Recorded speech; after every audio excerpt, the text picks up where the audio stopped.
Ron, since we haven't talked to you since the end of spring, when you all met as a staff about the offense, what was the overall evaluation? What did you think you guys accomplished in those 15 days? I think we did a good job competing.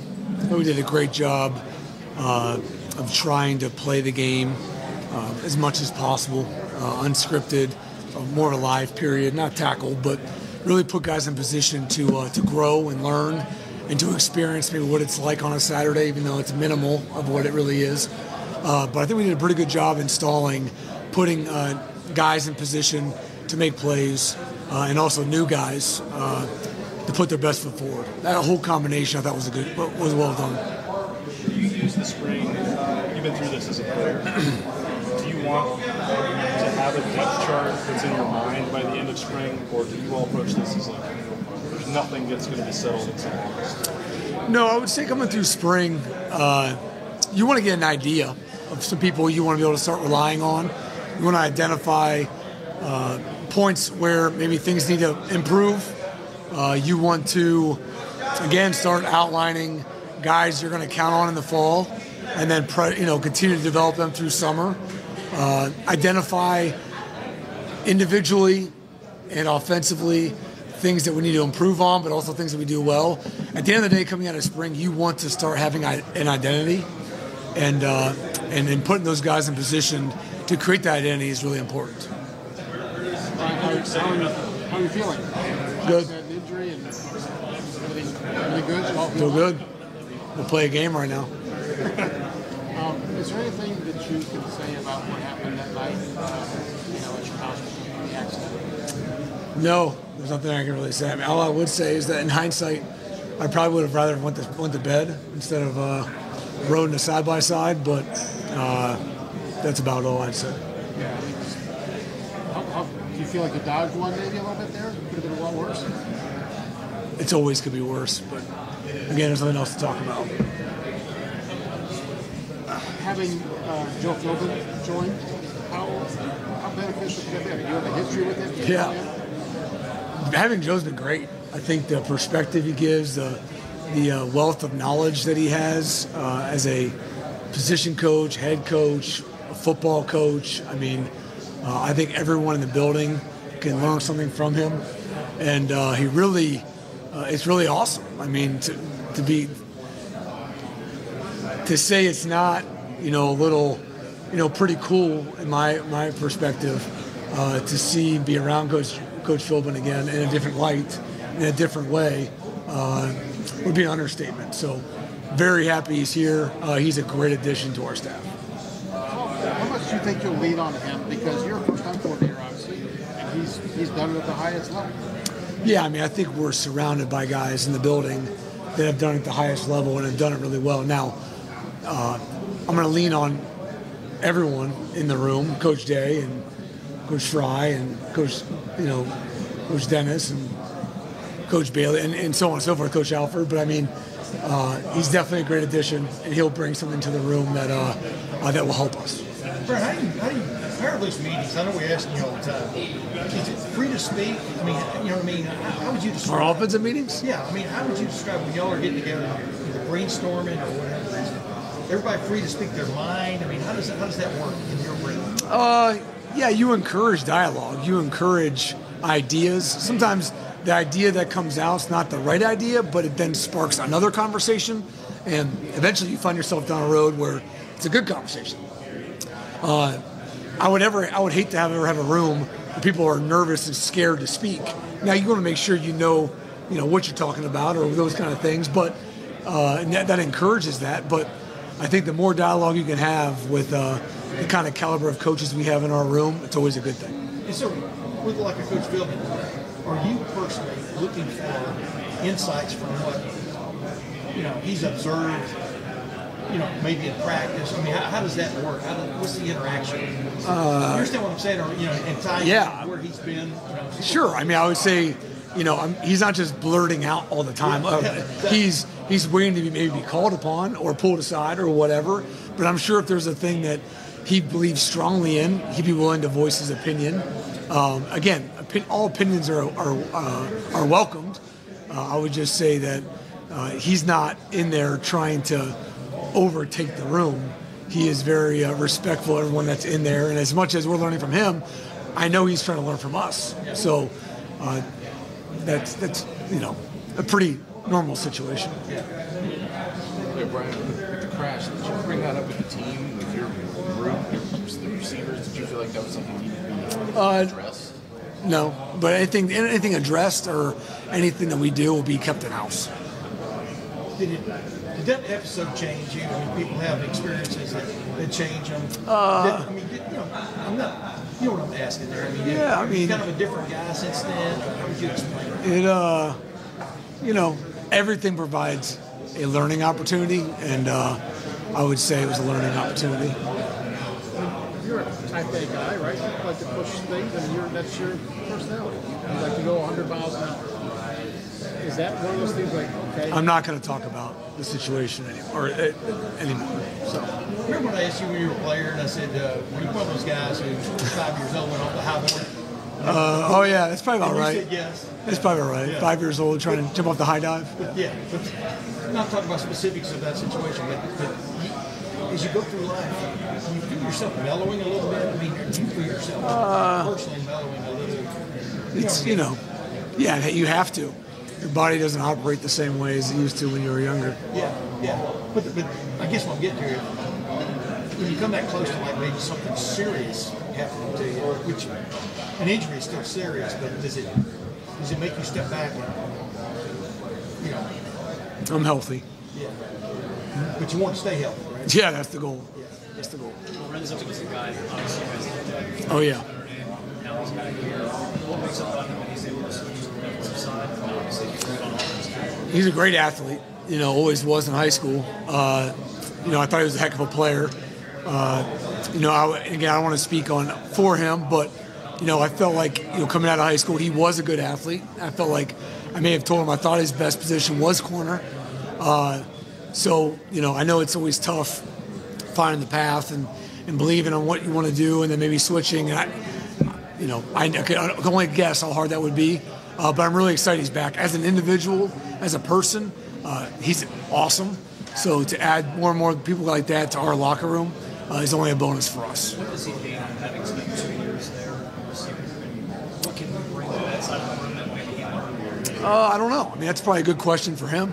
But you'd like to think that he probably maybe some tricks of the trade from a receiver standpoint, and then the things he was trying not to give away, maybe as a DB he's trying to pick up on, and then that allows him to, cut the corners in his new job description. That's sort of the upside of the transfer portal, isn't it? A guy who maybe second guesses what the first decision he made, like Taiwan Malone, we're after him pretty hard, and now he's back to Ohio State. Yep.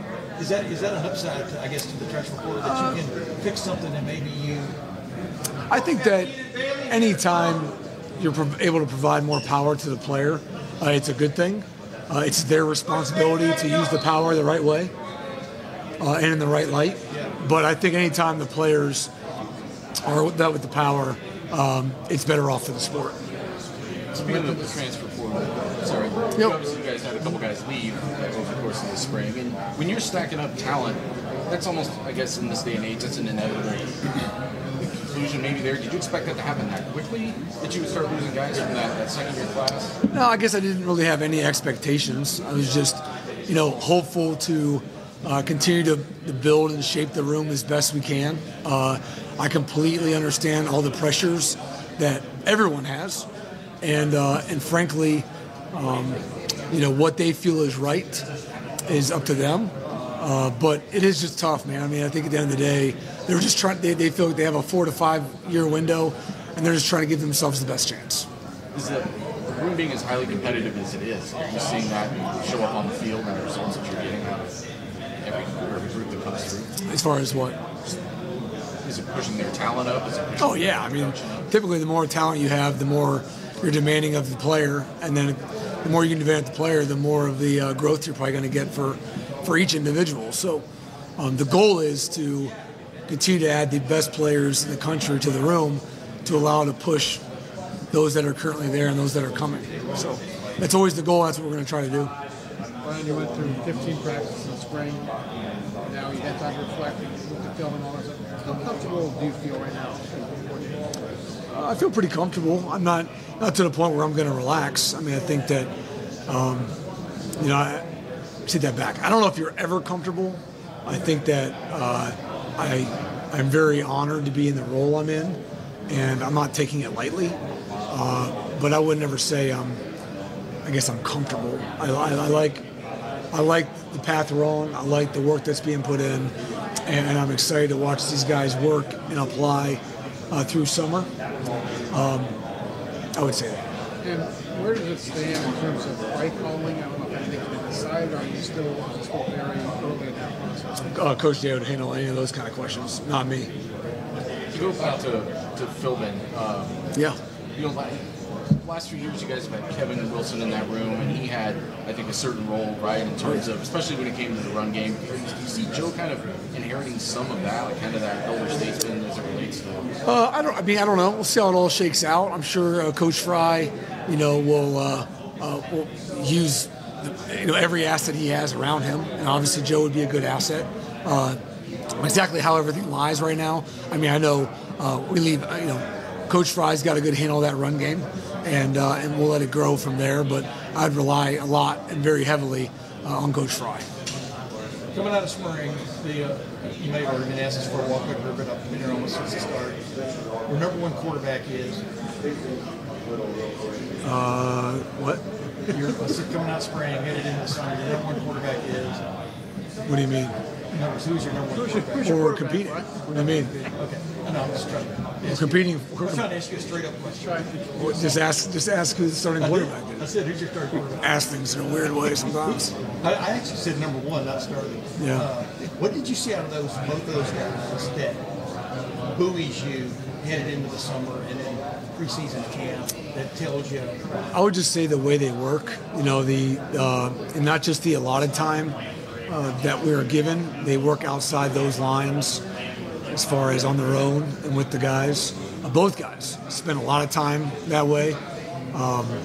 The way they compete, the way they still, give each other pointers, the way they do everything, frankly, is very encouraging. And the competition's only going to drive both of them. So all of those reasons are why I'm very confident in the end process. I know I was talking with Devin has a quarterback, coach guy, that gives him pointers and stuff other than in this building, from his past and stuff.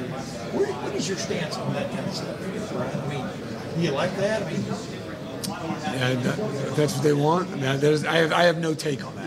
Yeah. Because I know some coaches in the past have we'd rather most of your stuff be coming from us. Why? I'm just saying what they said. I have no idea. I'm just saying that I think that the athlete always knows, who the coach is, and for an athlete to only want to learn from one individual, I think that's kind of short-sighted. I think the amount that you can learn from anybody that you encounter and come across, excellent. Now, you may not enjoy working with them, so you don't, but if you enjoy working with them, you can learn something from them, you should try to learn as much as you can from as many people as possible. You've got a lot of special receivers here, obviously, because a lot of them are Wilson guys that any other program would say probably the best it's ever gone through. You got a guy now that would have been a top, draft pick in this year's draft, Marvin. How much of a unicorn is he in terms of special talent, unique talent? Well, I mean, I think that his unique talent is yes, I think Marvin is an elite player. I think Emeka's an elite player. I think Julian's an elite player. I think we can keep going on this list over and over and over again. But I think that what makes these guys so elite is the way they prepare, the way they work, the way they do the extra things outside the allotted time, the way they study film, the way they live. I mean, I think that everything they do plays a part in what you see on Saturday. I feel like those questions are, thinking it's just all God-given, and he didn't work for everything he got. He has literally worked for everything that he has, and that's the level at which you see for him for Emeka, for Julian. All these guys are going down that path. It has not been given to them. They have earned it. Yeah, and I mean, like Marvin, obviously, we know what he's talking about, but we see You say special talent, though. Talent is given. His skill development is off the charts because of the amount of work that he's put in. That may be that's the time I was getting at. If that hits you, the fact that he has the talent, but he does that in addition to it, above and beyond. Yeah, he does a pretty good job with it. I mean, I think you have guys out there right now in the field catching jugs, and you didn't name any of those guys just now. So I think it's a combination of that. I think it's, the ability for one guy to maximize himself. Because as much as you want to work really hard, if you don't have that ceiling, you can't reach that ceiling. So that is the blessing, But yeah, I mean, I think we have a lot of great players in that receiver room, and Marvin's being one of them. Remember long ago when you were a player, when you were just running routes in the winter or summer and things like that, catching balls from whoever the quarterback was, just trying to stay tuned. Were you always playing scenarios in your head? Or, you weren't just going out there running an action. Correct. Explain what kind of good mind tricks you could play. Well, I just think every time you're doing a rep, you're putting yourself in a potential live rep. I think that you're always mimicking an actual game movement. You're always replicating a scenario or whatever. Like whether you're, keeping your toes in on the driveway and falling in the grass to catch the ball, or whether you're, on a sideline catching the ball. Who's it against and what's the technique? There's always that ghost that you're going against. And I think the guys are playing the game constantly when on their field. And I think that's really critical. I think just going out there and going through the emotions is one thing, but going with the motions with intent is a whole nother.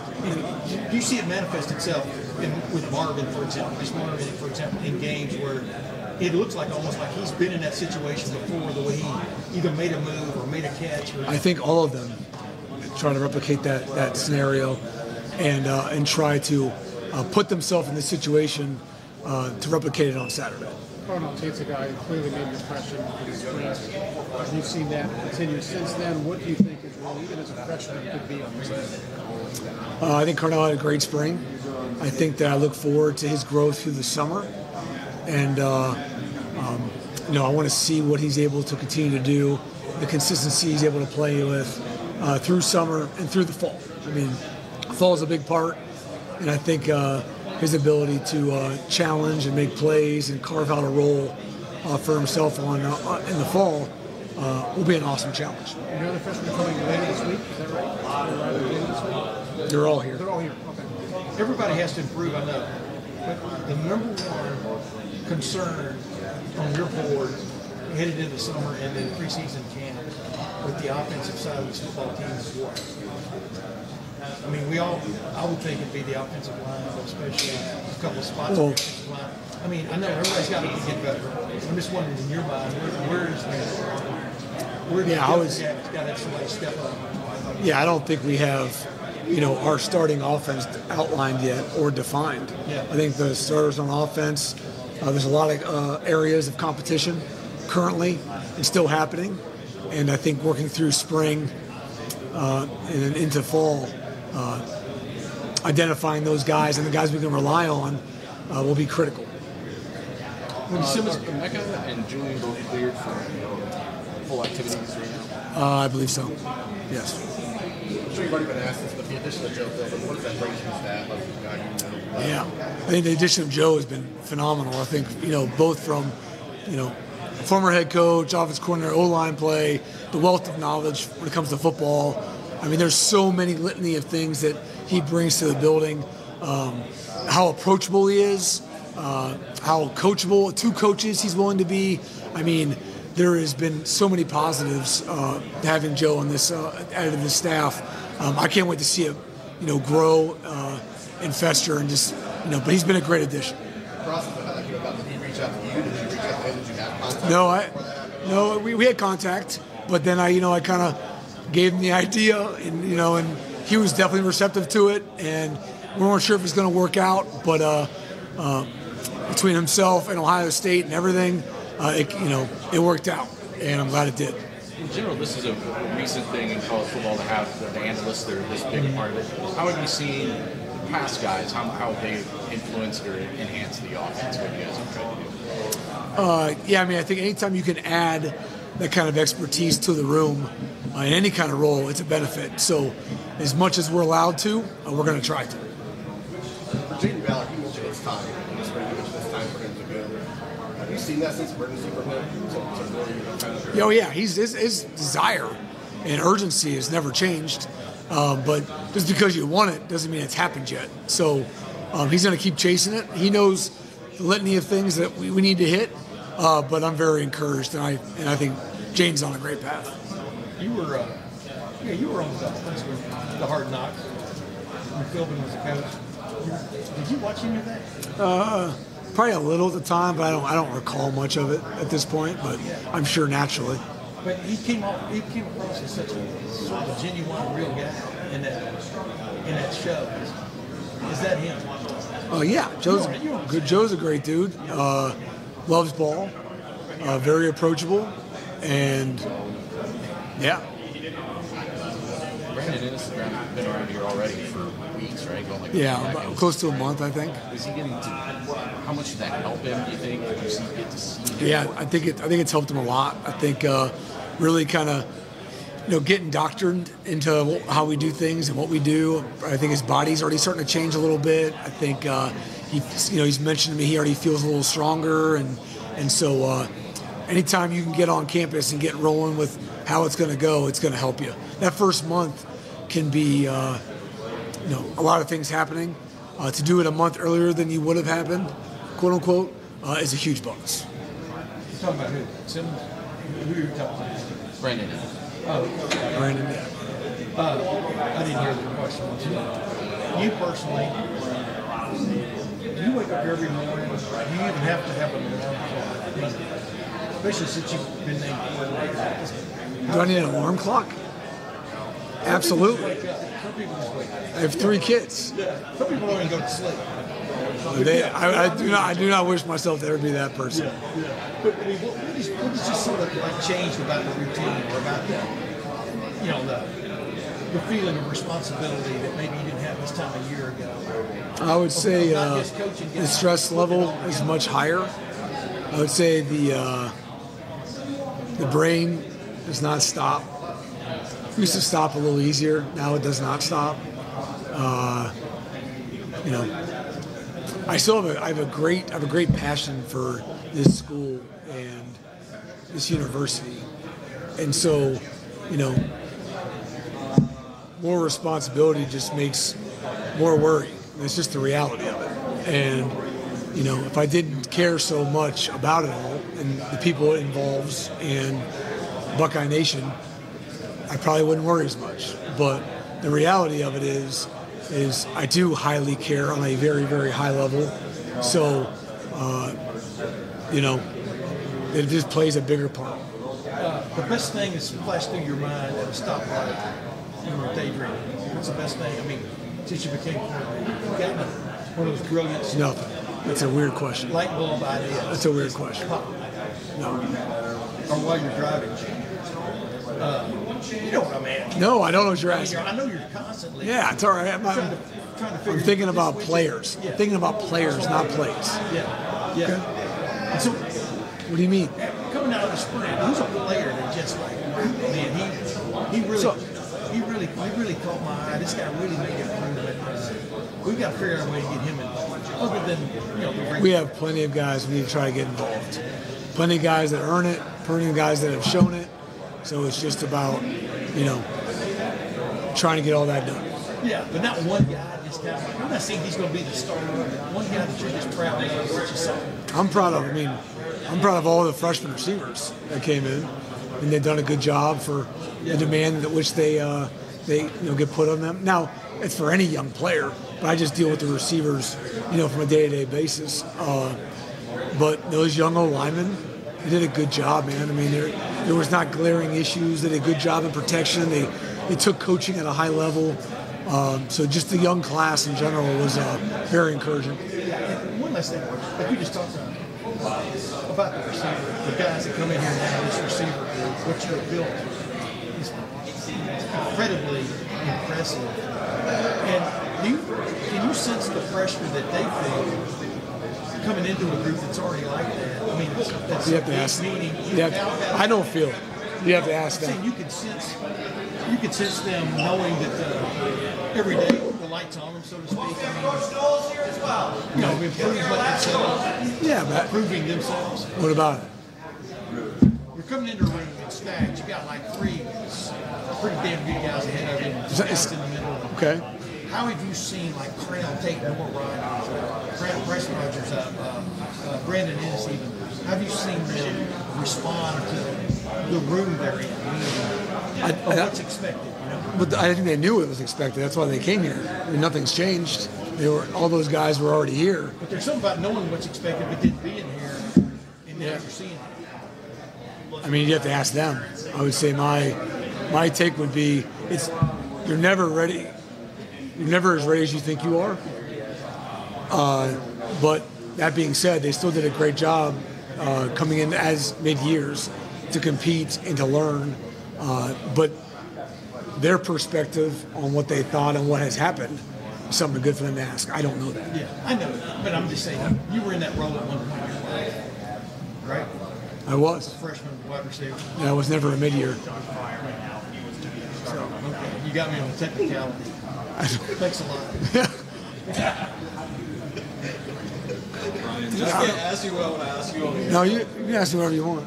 Just in terms of like recruiting wise, Yeah. no names or anything like that, but how have you noticed being in the offensive coordinator role, looking for more than just your room? How have you seen your approach to being on the road need to change or No approach change. I think it's just I think there's more receptiveness to different position groups from a connectability. That's probably the biggest thing. I mean, yeah, it's just I think this, speak to somebody, an O lineman as an offensive coordinator versus a receiver coach, they're just a little more receptive. Not they mean to be not be, they just seem a little more receptive. is it a little bit maybe more of a double whammy then when you're going to a school and it is for a wide receiver? No, I think it's just as enjoyable. I'm just as inquisitive. Not a whole lot has changed from that part. Can a guy change what you look for in a receiver going forward? Yeah, I mean, it's an imperfect science. It's not like I never claimed to be like this hard criteria of how you identify wideouts. I mean, to me, I always feel like anything, whether you're recruiting or whether you're trying to draft guys, it's all a percentage base of success. So my odds of success are this based on this. And, each variable changes your odds of success. The one thing that I feel like increases your odds and has the most consistent return on the odds is their mental makeup and mentally how they're wired. Is it always easy to identify that? It's not. But I feel like that is what you're always trying to look for. It's not a speed. It's not this. It's not this physical traits. Those physical traits usually are check the box, like fast enough, quick enough, whatever, those kind of things. Frame is big enough to add weight, and so it's an imperfect science, if you will. So there's not a hard format on what you're looking for. So that formula, quote unquote, can always change. The reason I'm asking this because it's wide receiver, but there's three positions in the room. There's X's, slot, and Z. Sure. And I know, like, this fall when I ask you where guys are playing, you're gonna say everybody's everywhere. They are. Then there's guys that you can actually put somewhere on game day when it actually matters. Yeah. And you've had a guy at X like Garrett, who was littler, but kind of a freak athlete. And you've had like Marvin there, where like Marvin obviously looks like he's an X. Right. So when you're evaluating in the recruiting process of okay, this is a good receiver, but where can I play him at? Yeah. What are you looking for when you go, okay, this guy can play X, this guy can play slot for me, this guy can play Z for me? Yeah, I mean, it's a good question. I hate to be stereotypical, but like that kind of happens naturally sometimes. I'm not saying what I'm necessarily looking for each spot, but you line guys up across the board, right? And as soon as you move the tight end, sometimes the X becomes a Z and the Z becomes the X. So, like, what are we really talking about here? At the end of the day, they may kind of fit a certain spot because that's how my brain wired, but you have to be able to play all spots, or your limit, however limited you are, will limit your ability to get on the field. That's just the truth. So, you know, I know I'm not giving you a great answer to all that, but like, you know, yeah, your prototypical X is like a Marvin size. You put a Mecca over there, he would probably, he would be productive too, being over there. Same with Julian. Like, what's the difference between Julian and Marv? When you line them up and you measure them and height weight them and speed them, and like, not a whole lot different. I don't think. So, you do have a mental picture in your head of what each position plays. I'm going to keep it to myself because it doesn't help me in any way talking about it. But you have to be able to do almost everything, or it's hard to get on the field. It's the truth. So you get the 12 personnel, your X and Z becomes a slot. So what are we talking about? You don't reach your successes by what you do, but your limits prevent you from reaching your goals. I don't know if that makes sense or not. But like, it's not about what you can do, it's about what you don't do that limits you. So we try to do it all. Yeah, I'll tell the offensive coordinator, I can ask you this question. What are the pros and cons of 4 wide receivers on the field? Pros would probably be the speed and athlete you have on the field. The cons would be usually the run game, and protection-wise, you're a little susceptible because you can't steal or add the tight end. You're a little more predictable, I think, in 10 personnel and what you can do from a run game perspective. Hard play actions much more difficult. There's a lot of pros and cons. I would say, the versatility of our tight ends and how athletic they are, they provide more of a mismatch and a variability of the complexity of which we can run offensive plays, having them in the game. So I feel like we have a bigger menu of what we can do with a tight end on the field than you do with 4 wideouts. And we are definitely a better team having a tight end on the field than just being with 4 wideouts all the time. We're not saying we can't have packages. I can't say we can have fun with it. But anytime our tight ends are on the field, it's a bonus for the Buckeyes. I guess, as a guy who didn't play at Ohio State, didn't play in the NFL, just kind of pushing back. You guys throw out of run sets all the time. We throw at a run, yeah. Like, why can't the opposite work where you run out of passing, quote-unquote passing sets, which is what you would think of the 4 wide receivers? Well, I think it's just a play in philosophy. It's, if you want to, live into the 10 personnel world, at the end of the day, you're going to be in 10 personnel. What are you going to do out of it? How often are you going to be in it? All that plays a part. As soon as you sub to a 10 personnel set, what do? You do this or this or this. And then as soon as you get into 11 personnel set, you do this, this, or this. Because you only have so much time to practice. So you can only execute, you can only implement what practice allows and the time it allows. So where you want to put your marbles is who you become. Like I said, I think the complexity of an offense is much larger, in my opinion, having a tight end on the field versus having 4 wideouts on the field. Has that mindset for you changed now that you're in this position? Because I would assume that, you're a wide receiver by trade, so there's probably a point in your life where you're like, I want as many wide receivers on the field as possible. No, wide receiver play is only good if you can protect for them. Okay. If you can't protect for them to be open, everything starts up front. If you can't start up front, nothing else happens. So if you want your receivers to have really good receiver play, well, then you got to make sure you have really good O-line play and really good quarterback play. It doesn't work any other way. You might have been asked this, but Joe Philbin, what are the best things that he did as a coach to help you as a player when you played for him in Miami? Well, at the NFL level, we don't have a ton of one-on-one time with the head coach. My one-on-one time would be with my position coach. I thought that we were well organized. I felt that job description was very clean. I think the game plan was very clean. I think that having him now in the room is being much more beneficial than how he was as a head coach back then. I mean, the impact Jim Tressel would have had on me now would be much more impactful than probably he did as a head coach at Ohio State. Coach Hazel had the most day-to-day contact, the impact on me, not Jim Tressel. So I think it's very cool to have Coach Philbin around now and for me to have this opportunity to learn from him, which I really didn't have back then. Did you look at that as something where, because you had already worked with him, that chemistry you already had together would make it easier for him to come in? I did not think of it that way. I think the opportunity to reach out to him and have his contact and be relatively, know of each other. I think he knows me, so when he asked me a question, I could tell him how it was. He believed me. But, I mean, Coach Day got on the phone with him. I'm sure Coach Fitch got on the phone with him. He talked to multiple people, not just me.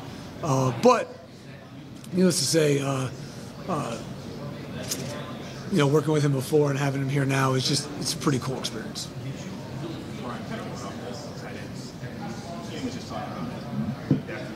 Yeah. How much can that open up an offense? Even if you take a guy like Tate out, have Joe. Yeah, I would say it really provides a lot of certainty of, if a guy does get banged up, you're not reliant on necessarily one guy being available. We have some other guys available, which is good for a team aspect, and again, that plays into the part when we get into 12 personnel and we get down on the goal line, if we want to get into 13, it does provide potential mismatches. It does provide potential information gathering. I mean, all those things are at your fingertips. Us using it properly will be the key. What did you see? I know Tate didn't play every single round this spring. So what did you see from Joe and G when they were in there with the offense? Yeah, they did a great job, I think, growing. I think there's obviously points in their game they would tell you they need to improve upon. And if they can do it, they want to improve on doing it more consistently. But they showed to be able to do a lot of the job description, And I think that, again, having such depth demands the consistency and demands the play, which elevates the total play of the room. Having one guy be able to do it's one thing. That guy doesn't feel threatened. If you have a guy or two or three, now you're really elevating the whole room and the standards being lifted, new guys coming in, are trying to meet that standard like Jelani. All of that health of that room improved throughout the summer, or throughout the spring, excuse me. Yeah. Was there anything as a coordinator that you learned in the spring that you couldn't have really learned until you went through it? No, I guess the first thing that just popped in my mind just to share is that I felt myself, barking out, maybe, talking play calling or whatever through the spring, then also limited my ability to bark at the receivers and just, wearing both the hats. I definitely felt that a little bit, especially during practice. In between practice, I was fine. But during practice, I had to leave them kind of to their own, which was fine because I do have a great room and they do know what they got going on. And so the room is built to, they're good. So, but I would say that's the one thing that I felt through practice. And you're fortunate to have that kind of group. Absolutely. Right? I mean, there's self-sustaining essentially, right? Yep. Agreed. You feel that comfortable with it if you want to bring back this experience? If this were a year ago, where it's like. Well, no, I would say. You'd be a little more stressed about it or whatever, but that's not how the room's built. So that's not the case. Cool. Thanks, Brian. Thanks, guys. Appreciate it, man. Thanks. Jim, we talked in the spring about how some of that spring is going to be spent experimenting with Sonny and what you wanted to do with him. What did you learn from all of that science? I learned that Sonny can handle a lot. He's, more adept at playing in a high safety position than you would think for a bigger guy. Most of the time last year we had him at the line of scrimmage or close to the line of scrimmage. So, we've come up with a dual plan for him where he'll be able to compete at a high safety position because I think we're going to need him there. but he'll have he'll have a package where certainly he's down close to the line of scrimmage, and able to blitz and do some things in the run game and pass game for us. So. At what point did you come to that realization that you can handle this? I think it takes all spring, to really put him in those positions where he's going to be challenged cover-wise, and in some matchups, and he did well. So I think he's a real versatile player, and he showed me a lot since he's been here, but he's ready to play. So he's going to rep that adjuster and bandit. Is that correct, Coach? Yeah, I think he will. I think he will, because we'll need it. And he's repped at all three. We like him in that nickel position, but of course when he's in there, it's almost like a strong safety. You know what I mean? So you adapt what he does best, to the defense and what I call when he's in there, if he's in at a nickel. But we tried to put him in some challenging positions too, just to see how he would hold up with a lot of the things that a nickel has to do. And he did well. So I think really the sky's the limit with Sonny. And we'll keep working. I'll keep working over the summer to really define, the things that he does best. How are Tommy and Steele health-wise, obviously? Yeah, they're both 100% now.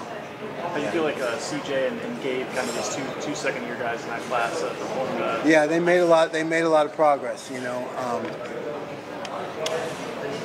Gabe had a good spring game, and I thought really came on at the end. CJ is a guy who, I'm predicting sometime this season we're going to see him really unleash. And the good thing is he's not pressed into service because of the veterans in front of him, and I think that's helped him to be able to play more relaxed. But at some point this year, we'll be able to see CJ's athletic ability. I mean, I think he's just, on the cusp of breaking out. I asked Coach Mick which young guys were standing out earlier, and CJ was one he mentioned as someone whose maturity has really improved from last year to this one. How have you seen that grow for him? Well, you see it in everything. I mean, you just see it in how he learns, how he's able to articulate the defense and his assignment, how he does across the board in the classroom and just being on time, being not just being present at the workouts, but being a leader. So he's had a really good off season. Jim, when you say that there will be a moment when CJ might be unleashed, how will that logistically happen when he has an older guy ahead of him? Does that mean you're going to find opportunities in games where you're going to put CJ in? Would that be in the second half? Yeah, absolutely. Absolutely. I think that is up to me. It's a great question because it's up to me to find some time, some things that he can do, in the jack type of game, and also in those situations where we have the opportunity for him to play, whether that's through a rotation, me just saying, hey, I'm going to get him in every so often, because to move along a guy's progression, he's got to get plays. So it's either me defining a role for him within the game plan, creating a substitution where I know I'm going to put him in no matter what or what the score is, or those situations like you said where it's a second half situation and he can really play a lot. What's that process like for any coach?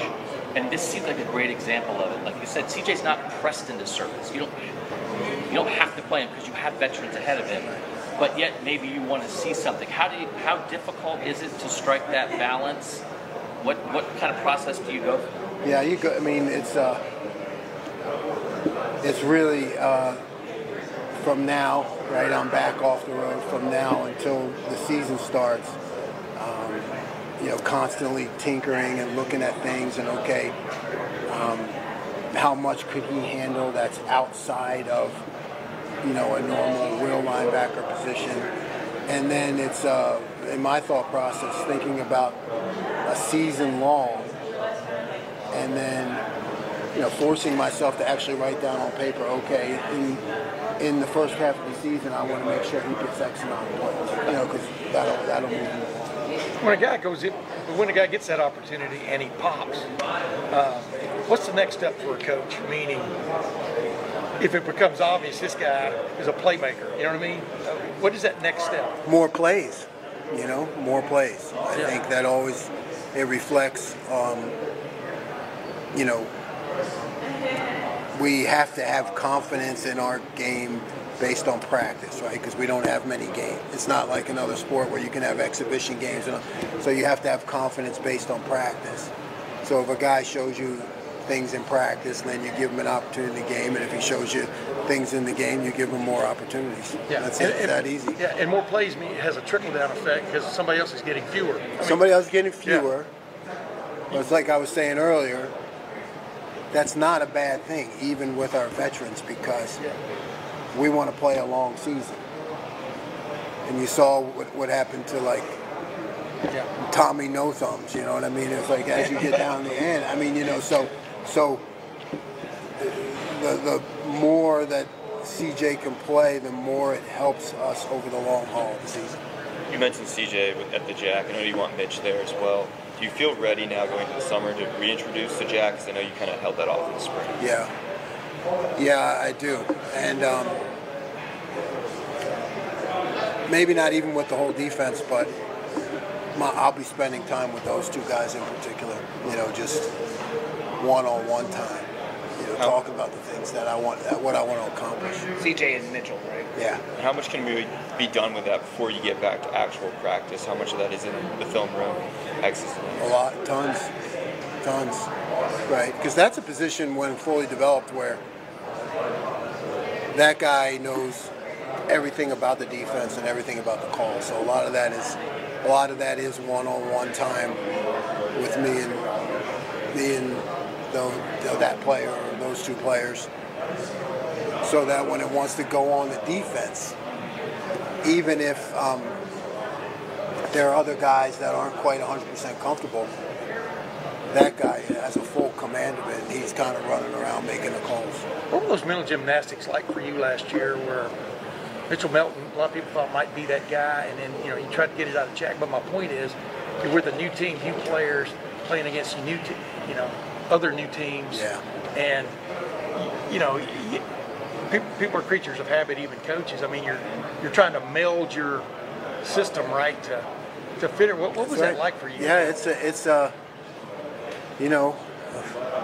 just a lot of work, a lot of study, and you're right. Sometimes you can't, when you're in the middle of the forest, you don't see the forest through the trees, so you go back to things, because by the time I left Oklahoma State, that package was, because I went back and looked at it, and after the season, you go back and look, okay, what was good, and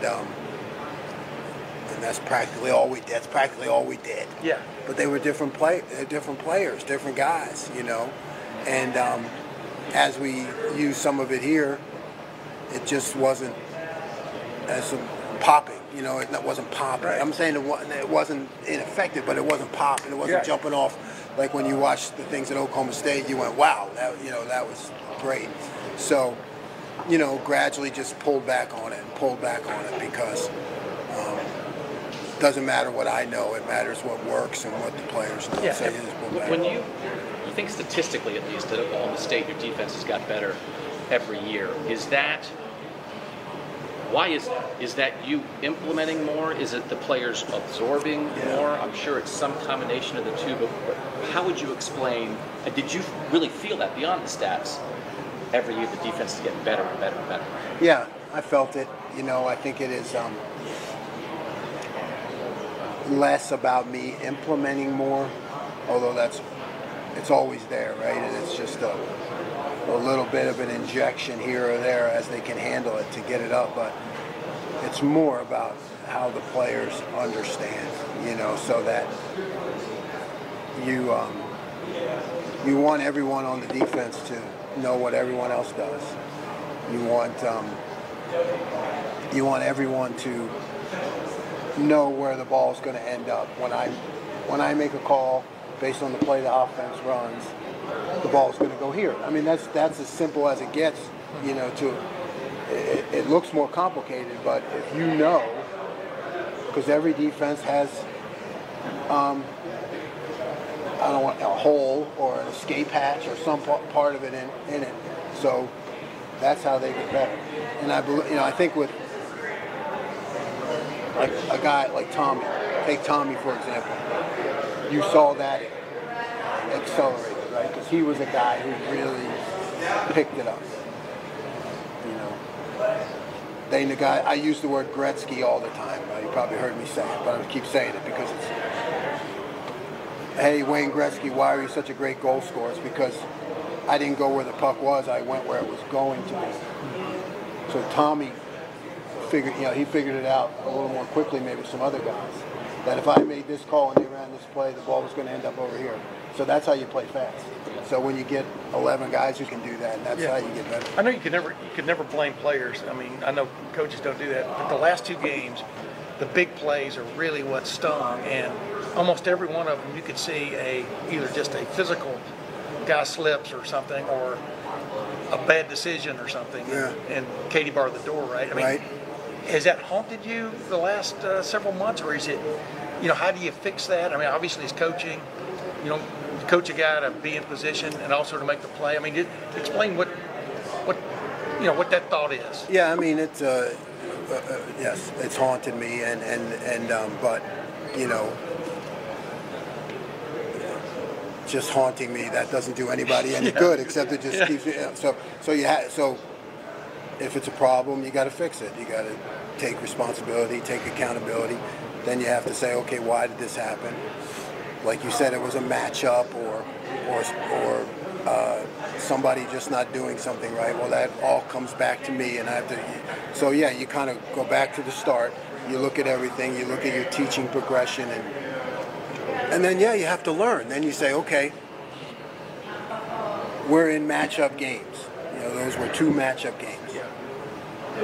We did not. I did not get the job done. So then you have to say, okay, how do I do a better job of, from the start, planning out the defensive progression for those matchup games. You know what I mean? So you got to go back to the beginning. Anytime you try to do something that's a stopgap or something that's just for that week, to me, you're doomed for failure. It's got to become part of your progression. It's got to be in your mind from the start. Is okay. How do the things that didn't go well last year? How do I, from day one, start to make sure that doesn't happen? And what I'm linking to, Georgia had this vaunted defense last year. They had a tough night too. I mean, you understand what I'm saying? It's a 1-point game, and I think you saw. Yeah, and we went back to we had a great. What was it, third quarter, right? Yeah. We shut them out. Yeah. Because I went back to some things that I know works. Yeah. And then. I didn't get out of those things quick, and you know what I mean. Then it stayed in that too long. So it's a chess match, but. If you know if a guy's going to fall down, you don't call that deep. You know what I mean. That was, I need to do a better job. But I want to follow up on it. Nick Saban said, recently that the day of just shut down defense. I mean, you may have seen that where the day of shut down defenses are thinking you're going to have defense. This is a defensive guy, or long gone. I mean, what is just your reaction to that? But I mean, there is some truth in that, right? He knows what he's talking about. I mean, he's obviously the best who's ever done it. So, yeah, there's a lot of truth to it. But, I believe we have to keep coaching our guys. That's you cannot. What are you gonna say? It's okay if we give this or that up. It's not. So you just keep pushing for perfection, even if you know it's not possible. You keep driving it that way. You said Tommy was a little bit accelerated last year in understanding. I think we all saw Tommy Eichenberg was a better football player in 2022 than he was in 2021. If he's the accelerated version, but now it's year 2, could the defense this season look more like 11 Tommy Eichenbergs? And I think you know what I'm saying. Absolutely. Absolutely. That's the goal. That's why I do it. You know, I think you saw that at the end at Oklahoma State. I mean, there wasn't a single 4-star or 5-star guy on that defense, and you know, we were arguably the best in the country if you put all the categories together, maybe within the top 3. But everybody understood, and everybody was able to play fast. And that's what you want to do. And is the nutshell understanding of know where the ball is going to wind up? Yes. Based on their call, my call. We've drilled this 100 times. I've taught it to you. You understand everybody's position. Yes.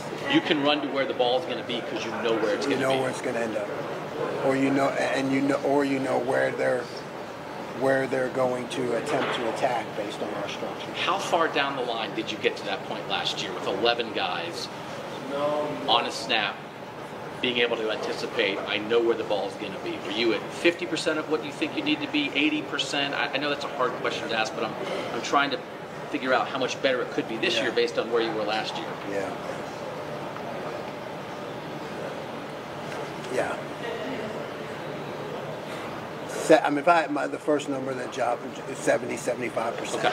You know, I mean, and you try to think of times where we were good, because there were times we were really good, right? So you try to think, okay, did everybody really have it? You know, and you know, I know there's a lot we can get a lot better. There's still a chance to get better. When you're sitting here right now, and you see what you did last year, and it was a very good defense. But you're thinking to yourself, I know what it wasn't, and I know what it can be. I've been through it at Oklahoma State. Like, how do you feel right now? What are the expectations, or the hope, or what the ceiling could be? Just how you know, your eagerness to get back on the field with this defense. Where are you right now as a second-year defensive coordinator? You know, there's the opportunity to be the best in my mind. There's the opportunity to be the best, to make across-the-board improvements from what was already an improved defense, but you know, the expectation to be a top 5 defense, you know, that everyone can count on all the time. You know, and that's there. I mean, I've seen enough, been around these guys, Coach Day, Coach Mick, the way they run the program. I saw our secondary in the spring make excellent improvements. Now, you know, everything matters. Nothing counts until you get to the game, right? Everything matters, nothing counts. But when you see guys, just get your hands on more balls, just challenge routes, you know. I do, and went through this at Oklahoma State. I do believe it's real. When you play and practice against a high-powered offense with great receivers and quarterback and, you know, first-round picks, you know, you get beat in practice. But that can't be okay. You know, it doesn't matter who you're going against. It can't be okay. And that's how our own iron on the offense has to sharpen our defensive iron. We needed to make that transition to, because this is how we're going to be the best, is we have to be the best against our offense every day. We're going to go against our offense, what, how many times? And then opponent 15 times, you know what I mean? So we need to be great against our offense, and that's been my message in preaching that is, you know, it's not okay. Even though our offense is great, it can never be okay for us to. And you say that because at times last year you felt it maybe seeping in? Like, sure. I think, you know, that anything you do repeatedly becomes a habit. And, you know, we cannot be a defense, no matter how good our offense is, that if we give up something in practice, we say, well, hey, that was Marv, you know, that was Marv. You can't beat that. You can't do it. It's you can't Marv, do it. it's CJ, it's Paris, it's DeJuan, it's you Whippler. just can't. You say that. Yeah, but you can't. You know, that's becomes a habit, and we just need to do a better job of that. And I saw progression in the spring. Yeah. Cam Martinez, what did you see rise out of him in the spring? What did you see? You know, Cam, I've thought all along since I've been here that he has all the skills of like a kid Michael Carter, who we had at Duke, who's maybe undersized, who's now with the Jets, but undersized, but quick feet. And, you know, with Cam, it's all just about confidence and competing, you know, and I saw him make strides. Were you able to see enough out of Jahad Carter in the spring to know how he can help you and sort of how you hope to use him? Yes. I think Jahad is a versatile guy who increased the competition at all those safety spots. One thing I noticed about him, which I guess no one really gets to see except a coach, but there are certain guys when they mess up a play in practice and you pull them over and you say, hey, when they do this, you have to do that. Then they go out there the next series and they do it. He did that. You know, that's impressive. That gives you goosebumps. Okay, this kid, he takes the coaching right there and changes the production on the field. You know, and that's not a lot of guys can do that. So that's something I saw in him that was great. You seem to have, at the safety position in particular, a lot of the body type, skill sets, ways you could mix and match depending on what teams throw you. Yes. But I'm wondering if you would prefer that or an existence where you can play the same three guys all the time and do everything. More is better. You know, being able to, as you said, intermingle the players based on the matchups, you know, is a good thing. Where's Jahad at health-wise after the He's fine. Yeah, he's fine. He's back. I was talking to Larry earlier about Mitchell. I couldn't say enough good things about him. You've been talking about him since the first time we talked to you last year. What does he do that makes his coaches so happy? Well, we didn't get to see that much of him, but he's just I saw a guy who has that short space quickness. You know, he has the ability to get off blocks. He can handle a lot from a scheme standpoint. You can put a lot on him, and he plays with that kind of demeanor where you just always felt good when he was out there on the field. He wasn't very up and down. He was pretty straight.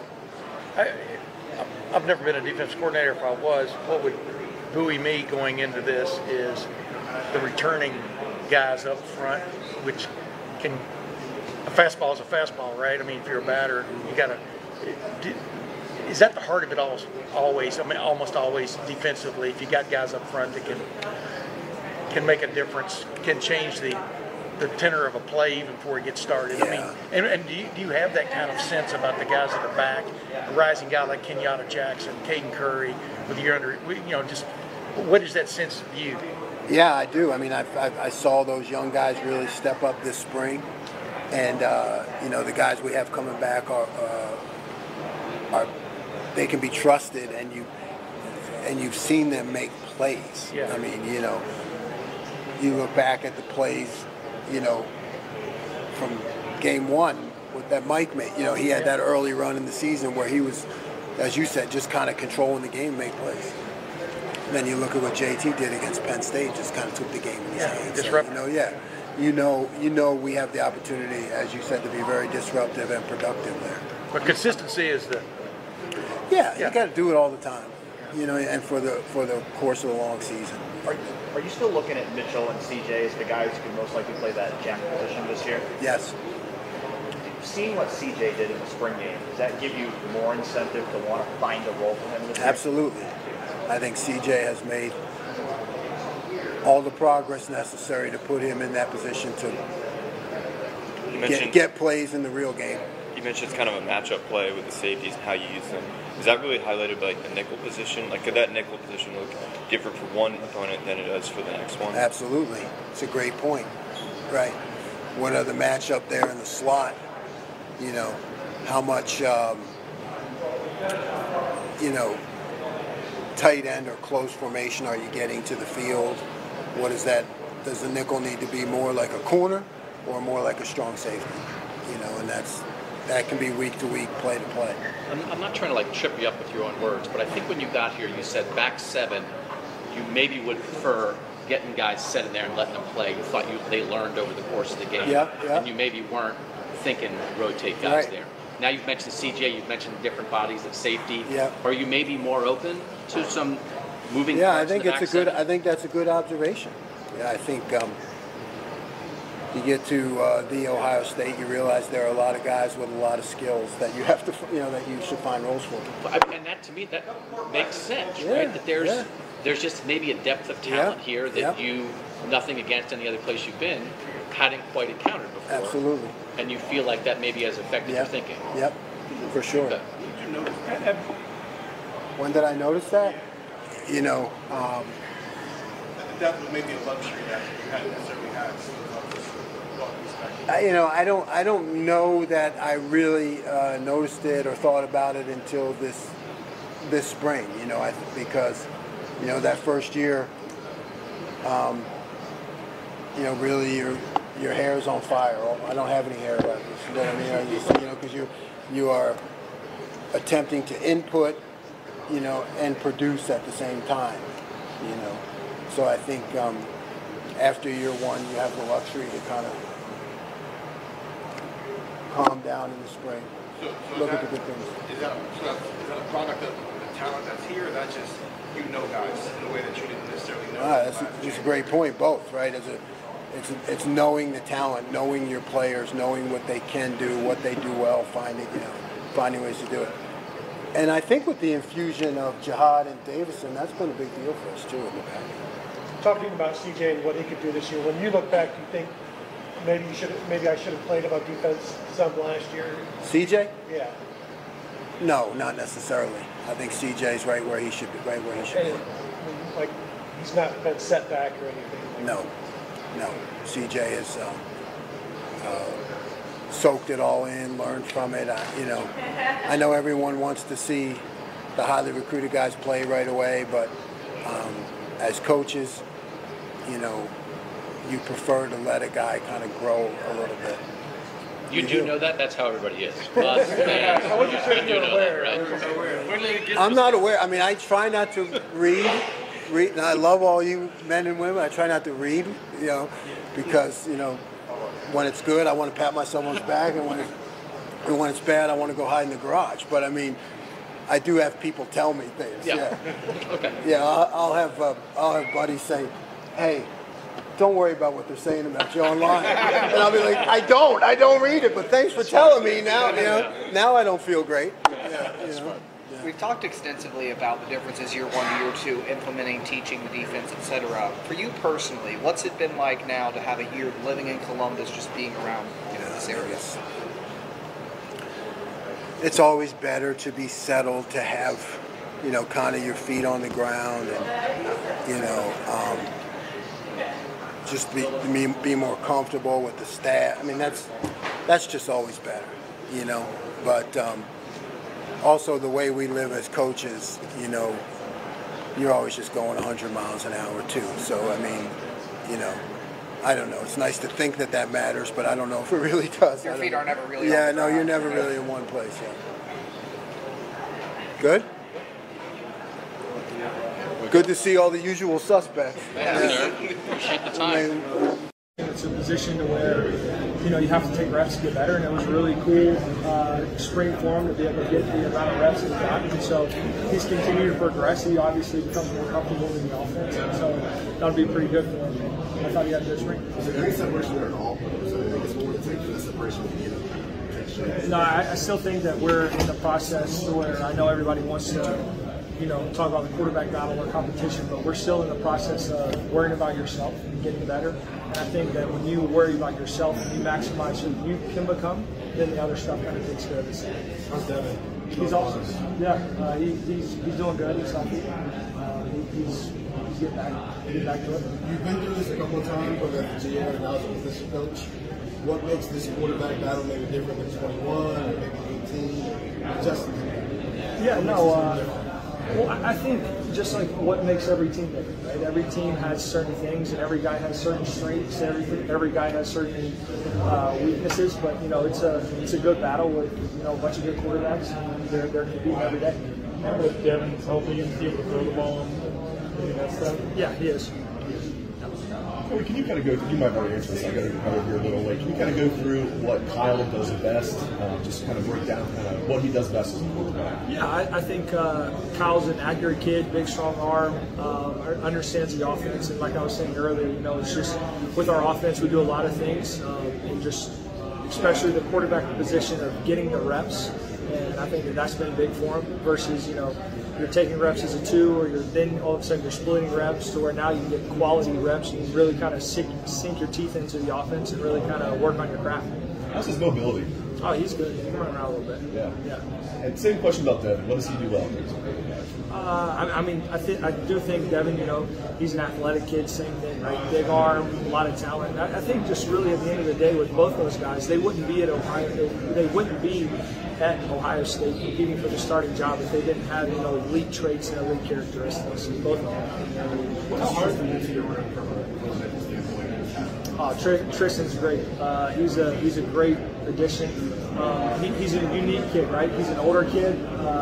He's been around a lot of college football, seen a lot of coordinators, a lot of things. And I think, Tristan, I'm not even sure if you guys talked to him. He wants to be a coach, right? That's something that he wants to do. He wants to dive in it. So he really understands and he really embraces his role, right? So a lot of guys, when they come in, they're too worried about what is their role going to be versus, hey, look, let me find a role and all right, this is going to be my role. And, you got to take a lot of reps in the spring, and he's a huge addition to Ohio State. Ryan has always said that he had a scholarship program, and so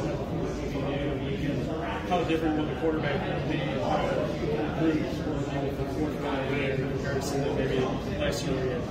Yeah, it will be different. There's obviously another guy in there, right? So not as many reps to go around, but you have to be creative and you have to find ways to steal reps. One thing that we talk about at Ohio State is competitive excellence, and that's when your number's called, are you ready to go? We've seen that a lot through this, right? Whether you take Dwayne from his time through, or even the games where Chugs had to step in versus up north. So guys have to find ways to be creative, to find reps, whether it's standing in the back, taking those mental reps behind the snap. Not that you guys have had any trouble recruiting quarterbacks, but how much does it help now that you can, when you recruit kids, you can say, our last 3 starting quarterbacks were top 15 overall picks in the NFL draft? Yeah, no, it definitely helps. But Ohio State's a special place, right? Like, it's always been a special place, and it's always going to continue to be a special place. And then really just the pieces that we surround you with as a quarterback. And then, it's been pretty good to have those guys. I mean, Justin, and he's going to kill it this year, and I can't wait to see what CJ's going to do. And he's already lighting it up, I know for sure. And so it's exciting for those guys, definitely. What was fun for you after all this? Go ahead. What was like seeing CJ go number 2? It was such a cool experience. I mean, I love CJ to death. He is by far one of the hardest workers I've ever been around. He loves football. He loves the grind. He loves the game. And he's going to be successful at the next level, and it's going to be awesome to see what he does, for sure. There was all those rumors out there, and people were knocking him, saying he was going to fall, saying he failed his test and all that. Was that frustrating to hear that? And how nice was it for you, for your guy to go number 2 overall? It was really cool, right? Just because I know the amount of effort that he put in, and it does make you laugh with the things that they were saying. It's like that couldn't be any further from what CJ is. I mean, he's probably one of the smartest guys that I've ever been around when it comes to understanding football, understanding the offense, understanding coverage, defensive recognition. And so when you hear all those things kind of being said, like, I'm sure there's a little strategy and a little gamesmanship behind it. Is that what kind of build off that? CJ was the second pick. Justin's the 11th pick, Dwayne, rest his soul, 15th pick. All those guys got to New York, CJ got there multiple times. That's kind of the standard now of what Ohio State starting quarterback is. It's not just being good, you have to basically be potentially the best player in the country. Is that why maybe it takes a little bit longer to figure out who the starter is going to be? Because they're not necessarily competing against each other. They're competing against a standard that's kind of almost unrealistic. You keep No, that's definitely a great question. And there is a standard at Ohio State. A lot of great guys in front of them. And they understand. They're all competitive guys. Like, they see what it takes. They saw the effort that CJ put in. They know what it takes to be a great quarterback. And so, no, I definitely, there's definitely a standard that those guys want to uphold for themselves, for sure. Corey, what's the process been like of working with Lincoln to get him prepared to come in here? Yeah, there's, creative ways and creative things that we do to make sure that he gets caught up. I know he's playing baseball. I know he's, I laugh at him. I was like, man, you're throwing no-hitters, man. You got to come in here and get ready to play some football. So we're excited to get him here next week, and it'll be good. Obviously, the last few freshmen who've come in have been early enrollees. How is maybe the acclimation process different for a quarterback coming in the summer? Yeah, I keep saying it, but the actual getting the reps, like, that's the best way to, work your craft. But there's ways, sending playbooks, talking about the playbooks, diving into film studies. You can do a lot of things now in today's world, especially, with Zoom, and Zoom's a second nature to them, so you can be creative with some certain things. Are the goals different for a guy that's coming in mid-year than maybe it would be for a guy coming in January? I don't know if the goals are ever different, right? Like, you obviously have goals and you have benchmarks, and we have to. The process might be a little different. We'll definitely get him caught up so he's ready to go. Did Lincoln have the option to come here this spring with someone who wanted to play baseball? How did that discussion all go? We really kind of. We dove into it a little bit. I mean, he probably could have taken some other classes or some certain things, but he was a competitive kid. He had something, he had an opportunity to go win a state championship in baseball, state championship in basketball and football, and so those are some things that we wanted to kind of work on, and we were okay with. Do you think, does that provide a valuable experience for him to do those things versus come in and I imagine it's like a balance that he's got to weigh and think about. No, it definitely, I'm sure it's a hard decision for him, but he made his decision, and we're excited to get him here when he gets here. What's something you learned about both Kevin and Kyle that you saw growing throughout this spring? I would just say for both of them, just the process of the game, right? Not meaning, I think you go into it and you have an expectation of what it's going to be, but then, just them learning and growing and loving the process. I mean, that's been awesome. Both those guys, I mean, they're grinding every single day. They both want to be great, and so we're excited to see what they do the rest of the summer moving forward. What's the summer looking like? Obviously, you got hurt at the end of spring, but he said he'll be fine. What's that summer looking like? Yeah, no, he'll be able to go. I mean, I'm not sure the limitations or anything like that, but those guys will be ready to go. And going to a season of 4 scholarship quarterbacks, does that feel like a luxury in today's day and age? I guess, it definitely is. One guy obviously plays, but you definitely need everybody in the room. So, yeah, no, anytime that you can have more than one, it's definitely a luxury. The way spring ended for Devin, having to miss that last week with the defender and not getting to play the spring game, was it hard for him having to defend him? I would for sure say it was hard, right? You go, and when you come to Ohio State, you want to play in the shoot, right? You want to play in front of Buckeye Nation, and you want to show everyone all the hard work you put in. He put in a ton of hard work, and he wanted to show his hard work. And I definitely would say he was bummed out a little bit. But, he's good right now. We've kind of turned that page, and those guys are focused on, the summer and getting better and getting ready to go this fall. Do you have like a target date in your mind of when you'd like to have started quarterback name? Nah. It's kind of hit or miss. Guys haven't had bad spring games, so we've started. Yeah, like I think somebody relayed Justin, and I'm going to be wrong on this, but what was like 4 completions, or you guys probably know better. 4 of 13, and threw like an 80-yard bomb the last play of the spring game. 98-yard, I think. Yeah, whatever it was, right? It was something crazy. No, the spring's good. It definitely is hard because you're not showing your whole offense, right? You're being a little conservative, but that's just at the end of the day, it's a game. It matters, but you can't live and die by one game. So when you go into it, still trying to find a starting quarterback, Kyle's guy out there. What do you want to see from him in that game? Obviously, like you said, it's a lot different than Yeah, you want to see a guy who's productive, who manages the team, manages the flow of the game. Especially for young guys. And Kyle's a little bit different because he started the game, he's played the game at Ohio State, but a lot of those guys, it's their first time running out of the tunnel, it's the first time, taking meaningful reps, really getting to play. But it's just how productive are they and what are they doing? And how are they not only doing good things for them, but making their teammates better around them. Yeah, absolutely. Yeah, for sure. Corey, when a guy like Lincoln comes in here, super competitive, wants to be the man, obviously. realistically should understand he may not be, likely won't be.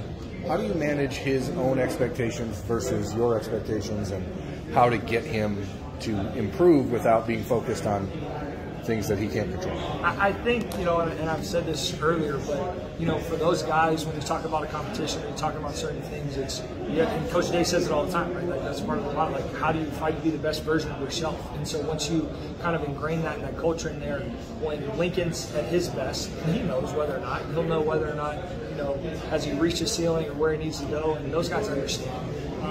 And so I think that, you just kind of explain the culture, explain what we are, and when your time's right, you'll be ready to go. How have you seen Corey, yeah. Kyle, and Devin both elevate or move toward that best version of themselves after spring? I think the one thing that's a little, unique and a little different in the quarterback position is one guy plays, right? Yeah.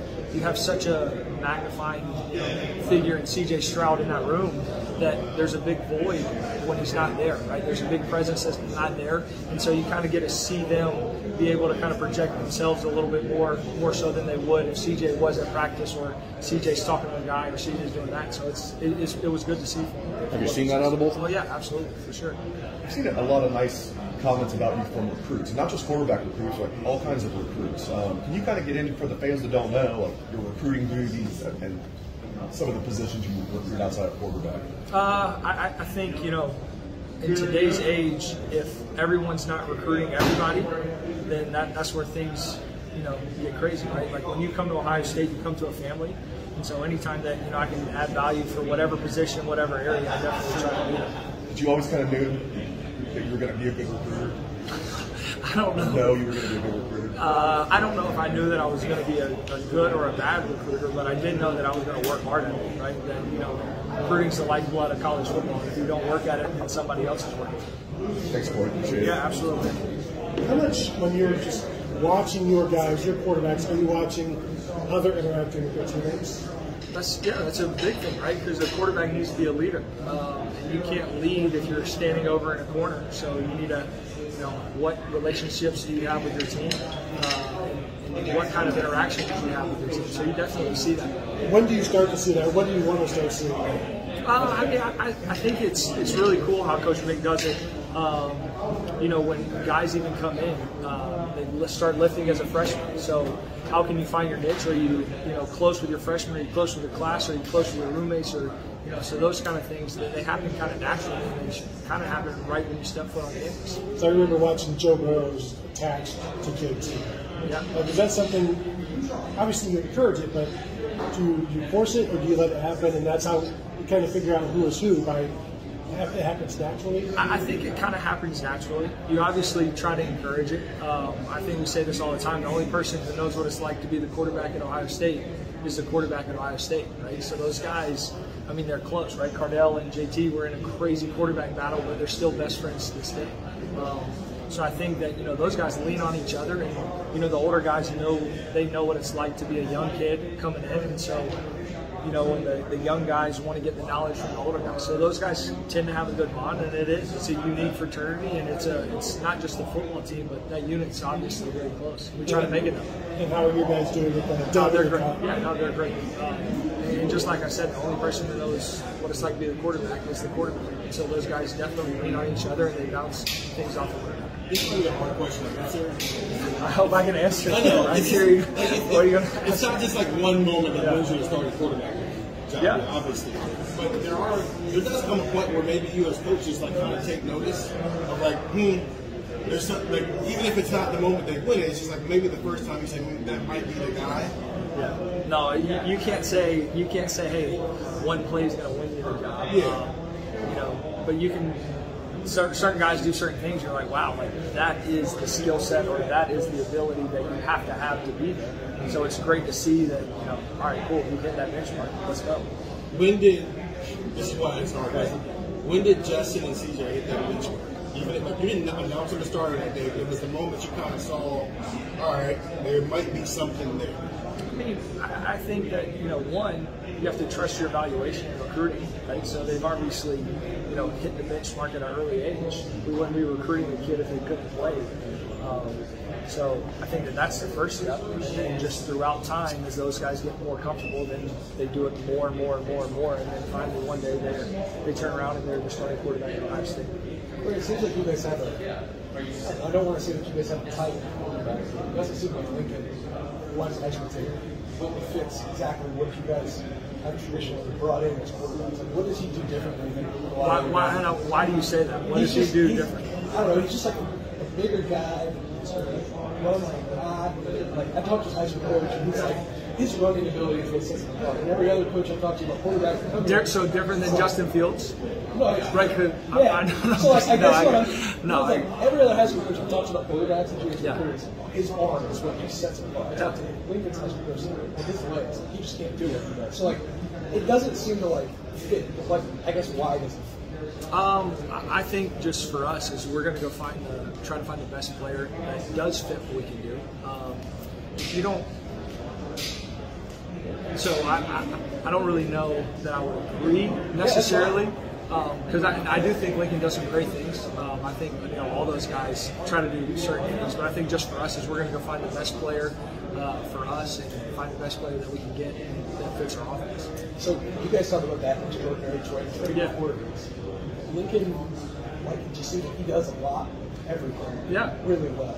Do you guys find that in him, or is that something that you have to find once he gets here and he puts in the work? That's when you find that extraordinary. No, I think I understand what we're saying with that one. I think just in the recruiting process, right? We were trying to find a guy who was extremely productive, who did a lot of things, or who was really good at certain things. And I think, like you said, right, their coach might be running a certain offense or they might be doing certain things, but it would be good to get your hands on him and see really what he does and what fits and what kind of avenue you want to build around him. I don't want to put words in your mouth. Did you just say Lincoln is the next Justin Fields? No, I did not say that. He just said that we don't have big guys who could run around. Like Justin Fields, what are you talking about? What is Kyle? Maybe my No, you're good. No, you're good. What makes Kyle special? What makes Kevin special? That's a great question.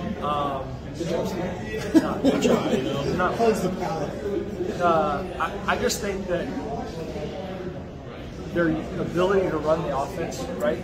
That's something that they both do. I think, Kyle, a lot of people will say that, in high school, Kyle was more of a pocket passer, big arm, those kind of things. But still, on the flip side, Devin has a huge arm too, and he's a little more athletic. But I think that still, at the end of the day, both of those guys, their mindset of wanting to be great and wanting to find a way to figure it out, that I think that's what really both of those guys do. When you were recruiting a quarterback, I mean, the first thing you went to is run the offense, regardless of all the other stuff. So whether it's at camps, the next couple of weeks here, or when you're watching film, when you go watch them throw, how much of whether you want to offer them or not, is how much, if it's 200 plays, I know it's more than that, but if it's 200 plays, how many of those plays can they run? Yeah, I wouldn't say, I get what you're saying when I say run the offense. I'm not technically, talking about one specific play or one specific thing. It's just holistically of what can they do? Can they move the offense? Can they make people around them better, if that makes sense? Versus like, oh no, he can run that play, he can't run that play. You know what I'm saying? To go to Steven's earlier questions about this might be our guy, is Mike not part of it? Like when you're trying to decide who is the quarterback, like there can't be might, it has to be definite. Like, yeah, for sure. Like, how often do you even consider the mites? No, I still think though that those guys wouldn't be here. You're not coming to Ohio State if you can't do it. So that's kind of the way that we see it. We trust our evaluation process. We trust our recruiting process, and it's been pretty successful. I tried a lot to move around more and be more part of the entire team this spring. He's talking about it, being so glued to the quarterback stuff. That not allow you to do a little bit more, but just be like a little more hands-on with your quarterbacks. Ryan wasn't there, so you were doing things with all the quarterbacks at once, or maybe he was kind of collaborating with you on a lot of things. Did you see that a little bit more this spring? He was moving around, you were able to do a little bit more. Yeah, no, I for sure. When he's not there, or just like any head coach, they tend to gravitate, what's gotten you where they are. Right? I say this all the time. Coach Day's best quarterback coach in the country. Right? I had the ability to learn a lot from him, and that's his expertise. And so, anytime that's kind of where he gravitates. But when he's over on defense and he's not around there, it definitely gives you the opportunity to continue to do what you do. What have you seen maybe different about this offense now that Kevin's moved on and Brian stepped into? I wouldn't say that anything's different. We're still going to be an explosive offense. We still have unbelievable playmakers. We still have unbelievable offensive minds in the room, and we're going to be successful moving forward. Regarding Lincoln, I know you'd love to have all of your guys here immediately enroll early, but quarterbacks, he wants to stay and do the rest of his sports and finish out with his classmates and his teammates. Does that say something about his leadership and what you want out of your quarterbacks?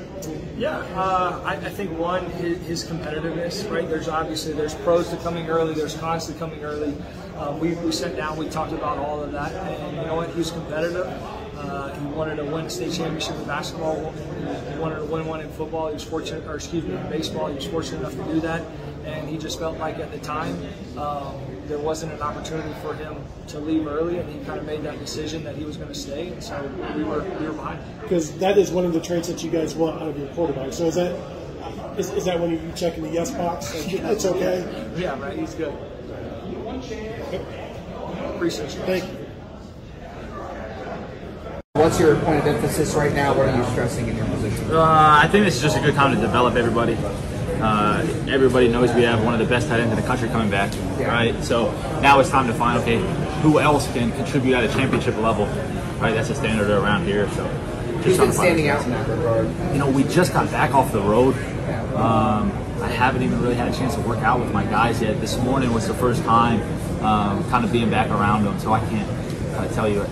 Right. Well, what was that like, though, this morning, being back in the facility? Oh, awesome. I got one in this morning bright and early, and Sam and Bennett were in that first group. There's a discretionary week, so they can come in whenever, so got to run with them, kick their butts. Bennett seemed like a guy who was on the practice field every day, getting extra work in. Where did you see him grow most this spring, and are you expecting to see more of that as Yeah, I mean, Bennett's not a young guy anymore, and that's what I reminded him. So, challenging him to be more of a leader. And to answer your question, I think his mindset's changed the most, right? It's not just, going through the motions. He's so intentional now, and understanding the offense, all across the board. I think the mindset has kind of changed with him. He's growing up. I'm so proud of him. It's not like a set depth chart by any means, and you're not going to do that at all. But like the pecking order seems from the outside to be pretty clear. When you have like a few returning veterans like Joe and G and Cade, how do you kind of keep those younger guys, working, knowing, hey, if you keep working, your time's going to come? Yeah, I mean, I think they came to Ohio State knowing that everyone's a competitor. Everyone came here to be a first rounder and whatnot. I don't think there's any waiting your time.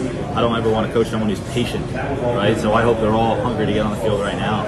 I mean, Kate could be sitting right here, and I tell Pat Gerd or Jace or Jelani, hey, go take his job. That's why we're at Ohio State. So I won't tell them to be patient. But to answer your question, when you're surrounded by elite people every day, it's pretty hard not to be hungry, right? Keenan, you've been here at Ohio State a long time, obviously, but this was your first spring as a full-time position coach. Sure. What was the biggest difference in being a full-time position coach in comparison to your duties in the last 7 years or so? Yeah, I think how focused I had to be, right? I had the best job in the world. The last 8 years, I could kind of coach everyone. I had a kind of a mantra that I try to live by, that there was no strangers in the Woody, that I was everybody's coach in all the different departments. This spring, I had 8 guys that's I was laser focused on, so I didn't really spend much time with anybody else other than those 8 guys. And you talked about the patience that you don't like, the patient guys. Was it a little tough for you to be patient to get that full-time job, wait for 8 years, considering the other opportunities? Yeah, I hope, and I know why you say it like that. I hope no one ever thought me as patient, right? I believe I was hungry. If someone ever said, hey, T, congrats on being patient, I take that as an insult. I don't think anything about it was patient. I think I was actually working harder behind the scenes. It just took a little bit longer. You mentioned that in the spring, too, a little bit about being, you have to be more laser focused now. How has your role changed in interacting with the other coaches behind the scenes in the meeting rooms? Has any of that changed at all? With the coaches, no, I don't think that's changed as much. Maybe I talk a little bit more smack to Coach Eliano or maybe Coach Knowles, but no, I don't think it changed much. What's it been like for Jelani the last couple of months? It seems like just coming out of spring, he had all eyes on him, all the buzz. First spring on campus, what have you seen from him? Yeah, he's a high school graduate now, so that's changed. No, I think it was in spring. It was okay. What do I do? Right? It was the what. What do I have on this play? What do I have to do on a Tuesday morning? What classroom building to go to? Now it's the how and the why. How do I do my job? How do I become a successful student athlete? And then lastly, the why. Okay, why do I need to be here 25 minutes on time or before I'm supposed to? Why do I have to influence with my right step so that he steps down? And so just progressing from the what to the how and the why. So for him to be just doing like what do I do and have the kind of spring he did, does that make it a little bit more impressive that he wasn't really understanding why or how, he was just doing it? Yeah, he was diligent. He was diligent. And I think that was just a byproduct of, he had all these meetings. I would go into my office and him and Sean Banks would be in there at night and early in the morning to make sure he knew what he had to do. And he's got enough talent, right? But now it's the skill and discipline. When you put all those together, it'll be fun. Do you see him taking the strides he needs to as a walker? Yeah. You got to be able to do everything. Oh yeah. Yeah. Doing that in the Heck yeah. He had a couple blocks towards the end of spring that the whole unit, got really fired up about. But still, it's every play. Okay, what do I got to do? How do I got to do it? Has everyone worn the Spider-Man suit around the Woody? No. There's no Spider-Man. It's Buckeye gear. No Spider-Man. What about Cade kind of jumps out to you this offseason that wasn't before? No, I don't think there's anything that wasn't before. I think what jumps out at me is that here's a guy, again, in his fourth or whatever year, just as hungry as he was last year. Last year, it was, here's a blocking guy who doesn't know how to get open, right? That was the noise that we didn't believe, but that was the noise coming from the outside. And he put in work like I had never seen before. And he's doing the same thing now. So I think what jumped out at me is that consistency. He's not exhaled at all. And it's going to be fun to watch him play. He gave you a lot of credit last season when we talked to him about helping him with route running, helping him do this and that. And so did Kevin. He gave you some flowers for that. I guess to now be able to hone in on 8 guys, but specifically keep working with Cade the way you have been. Oh, yeah. How much fun has that been? Golly, it's a riot. It's a riot. I think the highlight of my day is however many minutes I could get with my guys per NCAA, whether it's an 8-minute indie period. I mean, those are the best 8 minutes of my day. Guys. Oh yeah, that fires me up. I mean, at the end of the day, I would love if there's 3 or 4 guys that I could rock with, an 11 personnel playing the Y and 12 personnel, Y and H, and rocking with that. Yeah, that would be ideal. Sorry if you're asking, Keenan. Ryan said in the spring that he doesn't worry about 12 personnel until he knows he can put anybody out there at 11 personnel.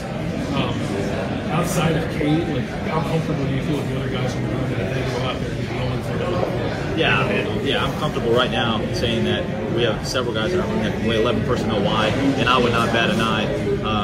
Now, everyone has strengths and weaknesses, right? A year ago, I bet you there was plays that you would say, well, Stover can't do that. And then you turn on our film, we're throwing it to him 40 yards down the field at Penn State, and he's making plays. So everyone has strengths and weaknesses, and maybe they haven't all showed up on Saturdays yet. I've seen enough that we know we got to continue to work this summer, obviously, Bill, but I'm confident in those other guys. Last year, it seemed like a few times that Cade maybe got himself into a bind when he was trying to block on the perimeter on some of those things. Looking back on those, were there things that you were able to diagnose that might be able to help put him in better positions? Sure, yeah, we've been working on that element.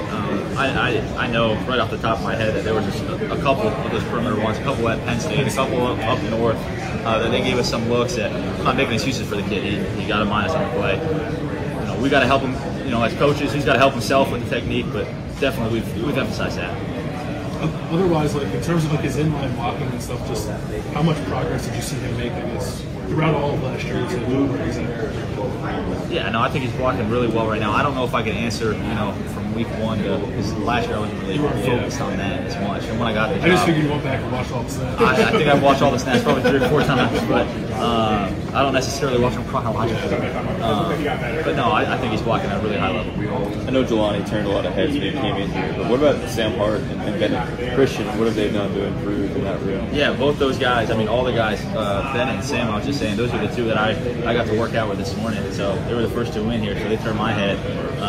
I'm fired up for them. I can't wait for all their contributions to the unit. Specifically, where do they still need to grow, maybe at the position? Yeah, I think everyone has some strengths and weaknesses, but I don't know if there's one thing that Sam needs to do or one thing Bennett needs to do. Let's keep getting better as blockers and route runners, as a whole unit. How realistic is it for Jelani to play a significant portion of true freshman at this position? I don't know. I think when you start putting expectations on, that's when you start getting jammed up. All I asked for him was to train and learn our culture by the end of spring ball and learn to know what to do. And now I'm challenging him. You're not a freshman anymore. I know he still is, but after spring ball, you have a black stripe on. You're not a freshman anymore. So now I'm holding him to the standard of G and Joe and Cade and Ben and Sam and the rest of the guys. So it's only to get harder, now that we're raising that expectation for him, if it makes sense. I don't know how much he's going to play. Hopefully a lot. Hopefully all these guys play a lot.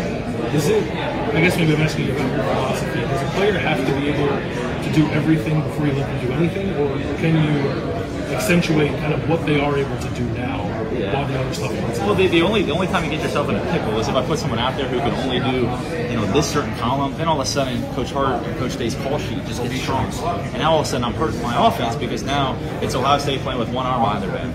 When we can put 11 guys out there, whether they be all receivers, all running backs, all tight ends, and I got the whole call sheet, watch out, we're about to score a touchdown. So we haven't necessarily played in that world where I can only call these certain plays.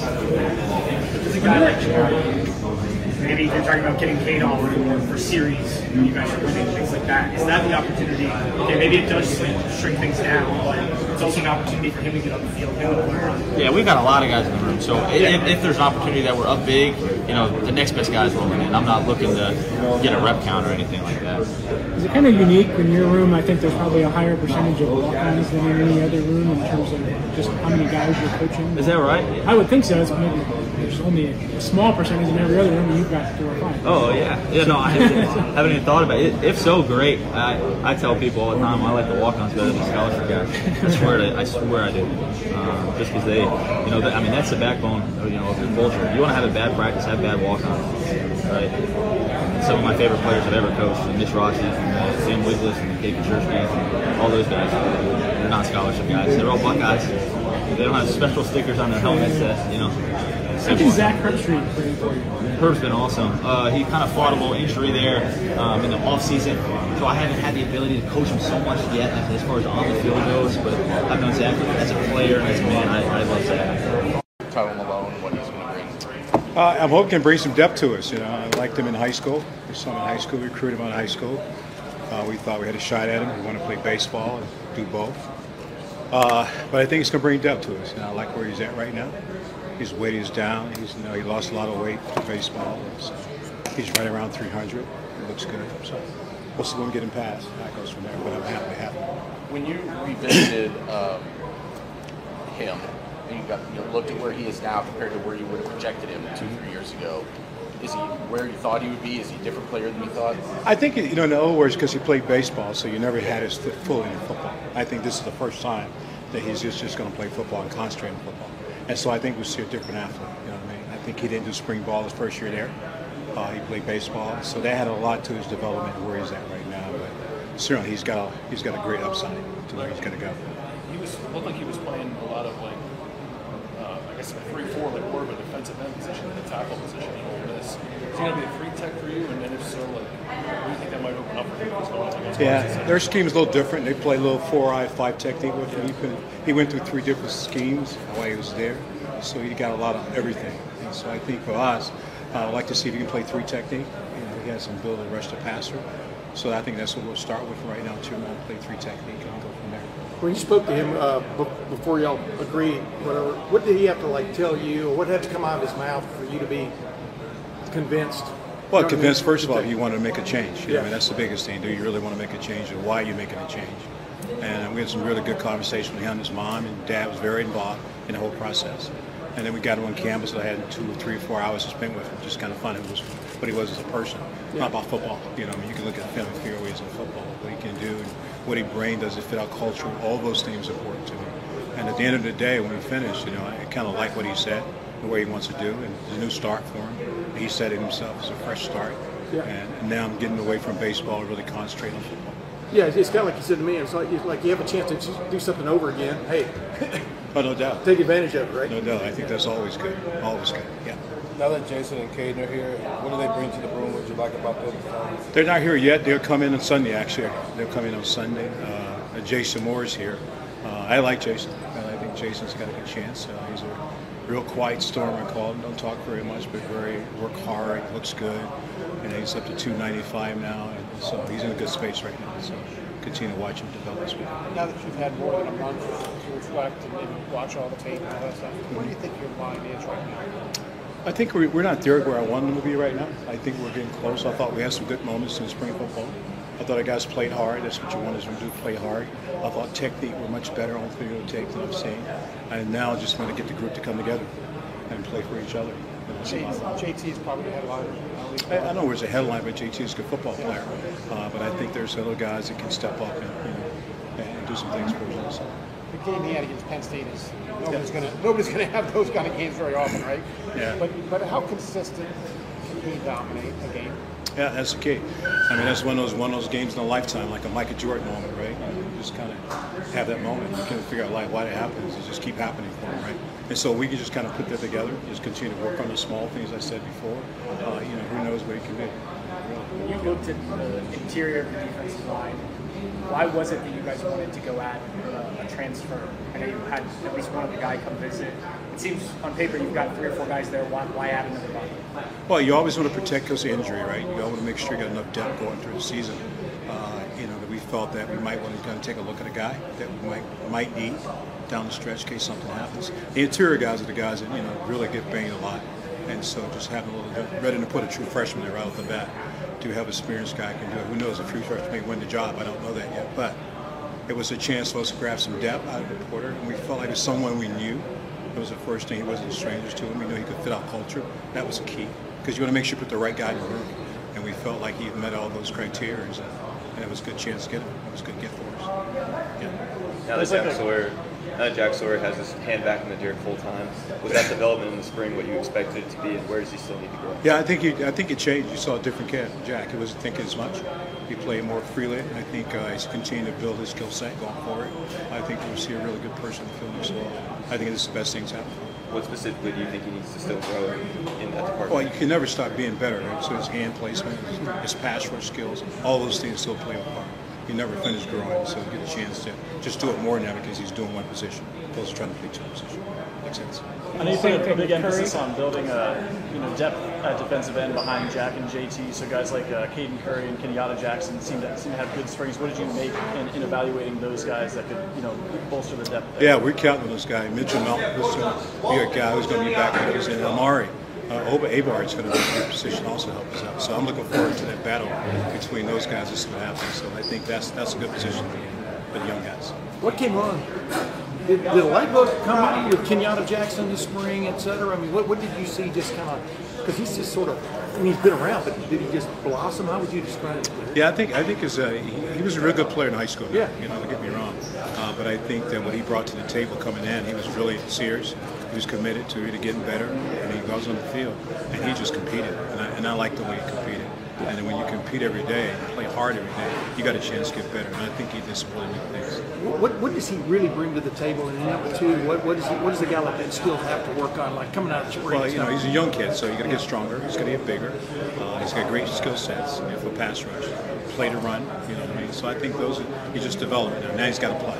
Yeah. And that's the key to the whole game. And can we plan 40, 50 plays to get him ready for a big-time game? Did Caden Curry, he's talked a little bit about the weight he put on and stuff last year. Maybe too much, too soon, or whatever we want to call it. But what did you see out of him in the spring? Do you because obviously he played a little bit early, but then seemed to kind of slip out of the plans a little bit for the most part. Yeah, I think he put the weight back on. He's up to 260 right now, really keeping that 260, which is really neat. His playing ability has never been the issue. He can play, he's a good football player. Now being stronger to point attack, and I think that's what we have right now. So we're so differentiated on the football field. Well, I'm not trying to get you to gush about these guys, but there's 4 guys right there, you know, Kenyatta, Caden, JT, and Jack seem to be above average, so to speak, with them. What is the trick to keeping them all not happy, but you know, rising as this season goes? Yeah, I think the big thing, keeping them healthy is number one. Yeah. You know, the second thing is that can we get them a chance to play? They're going to play games, and it's a long season. You know, it's a long season, and now not one guy can carry all the reps. You just can't have it. So they'll end up playing. Now we just got to get them strong, get them ready to play, and hope we can play them early and have a chance to have a really good depth down the stretch. One other thing, Ty Hamilton, you know who that is, right? I do. Remember Devon Hamilton? I do. Who just kind of came on, yes, sir, like a progressive thing. Yes, sir. Yeah. Or did the acorn not fall far from the tree with Ty? Ty's done the same thing. He really has. He came out of high school 260. Everybody thought he was a defensive end. Probably one that said I thought he was going to be a 3-tech deal nose guard, and it turned out to be he's 295, and he's had a great spring. And you can see the same thing happening. You know, the confidence, the leadership skills are coming out of him now. He's in charge, and that's really cool to see. But you're right, yeah, he's there. And does he have the ferocity? I mean, do you see ferocity come on with confidence? Well, you understand what I'm saying? Yeah, I guess that's what I'm. Because it's a heavyweight boxing match every day. That's right. What have you seen just like really with him, Tyleek, and some of those guys? Well, you got to keep him. Ty's very strong. He's physically strong and inside. He can manage himself very well at 295 pounds because he's so strong. And that's the thing you saw him do in the spring. And that's what we hope he can do in the fall. So they give us a bonus there. And then Tyleek the same thing. And Mike Hall. And I mean, you can do on and on. The guys that hope they're going to do a great job. Jaden McKenzie had a great spring. Really great spring. So it's all a matter of time to see what happens. You know, long ways starting. You know, we got August to get going, but we'll see as we go. Where's Mitchell Melton at health-wise? He did some stuff in the spring. Right? Yeah, he's probably 100% right now. You know, he's doing everything, running, lifting, so we're looking forward to getting him on the field. Yeah. You guys still kind of thinking about him in the Jack role, or is that? We are. We're going to look at him there. Do you have a sense? Was it obvious to you in the spring that almost everybody's back on this defense? If you understand what I'm saying, but y'all went through a tough period last year. So I mean, what have you seen that's different, I guess, about this group compared to this time of year ago? I think the biggest thing you see is the unity, the brotherhood, right? Guys playing for each other. I think that's always. I think they're always key. You know, when guys start playing for each other's defense. It's in another year on our belt. Yeah. Playing in the defense, so that's a bonus too.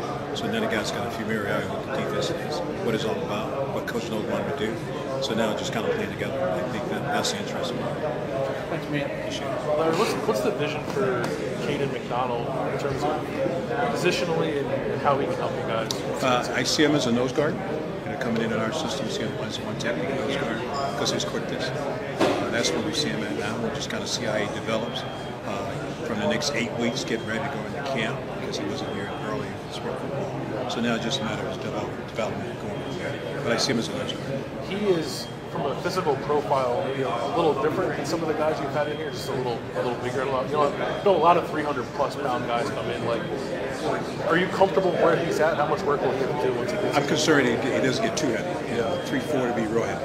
320 is probably doable for he can play right away because the game is much faster. You know what I'm saying? You can't carry that much weight and play fast in our this game. So I'm a little concerned about where he's going to be when he comes in the door. Now, he says around 330, 325. We'll see when he gets here. You know, but I'm hoping I can keep him around 320, 325 because he plays well with his body. He's got a long arm. He's got a big barrel chest. So a lot of his weight is on the body. Because he's a big guy. We'll see when he gets here. I know you went through a similar thought process with Hero.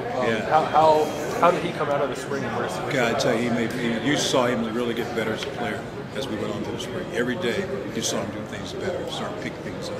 Where guys only had 2 years of football on his belt. And I told him last year, just like spring football was like his senior year in high school. Yeah.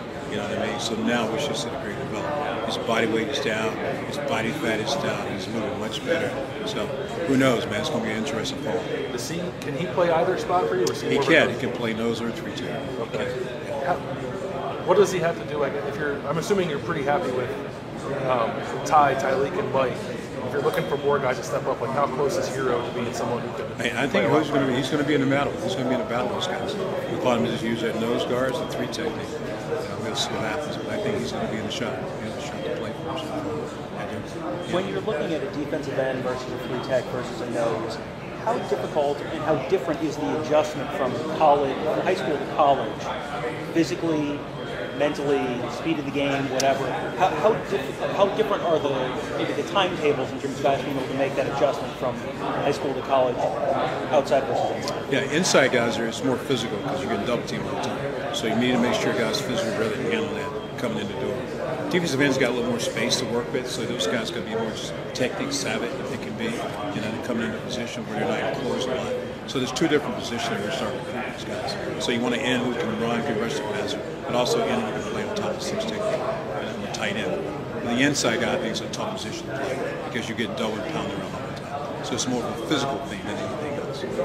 Is that something where you sort of go in assuming true freshman interior guy, outside of like a real edge case, that's probably kind of be a growth and development kind of year, outside of the real incredible physical specimens? Yeah, I agree. I think it's going to be one of those moments where we'll know a lot more as we get through fall camp. If he can handle that, a young guy can handle that.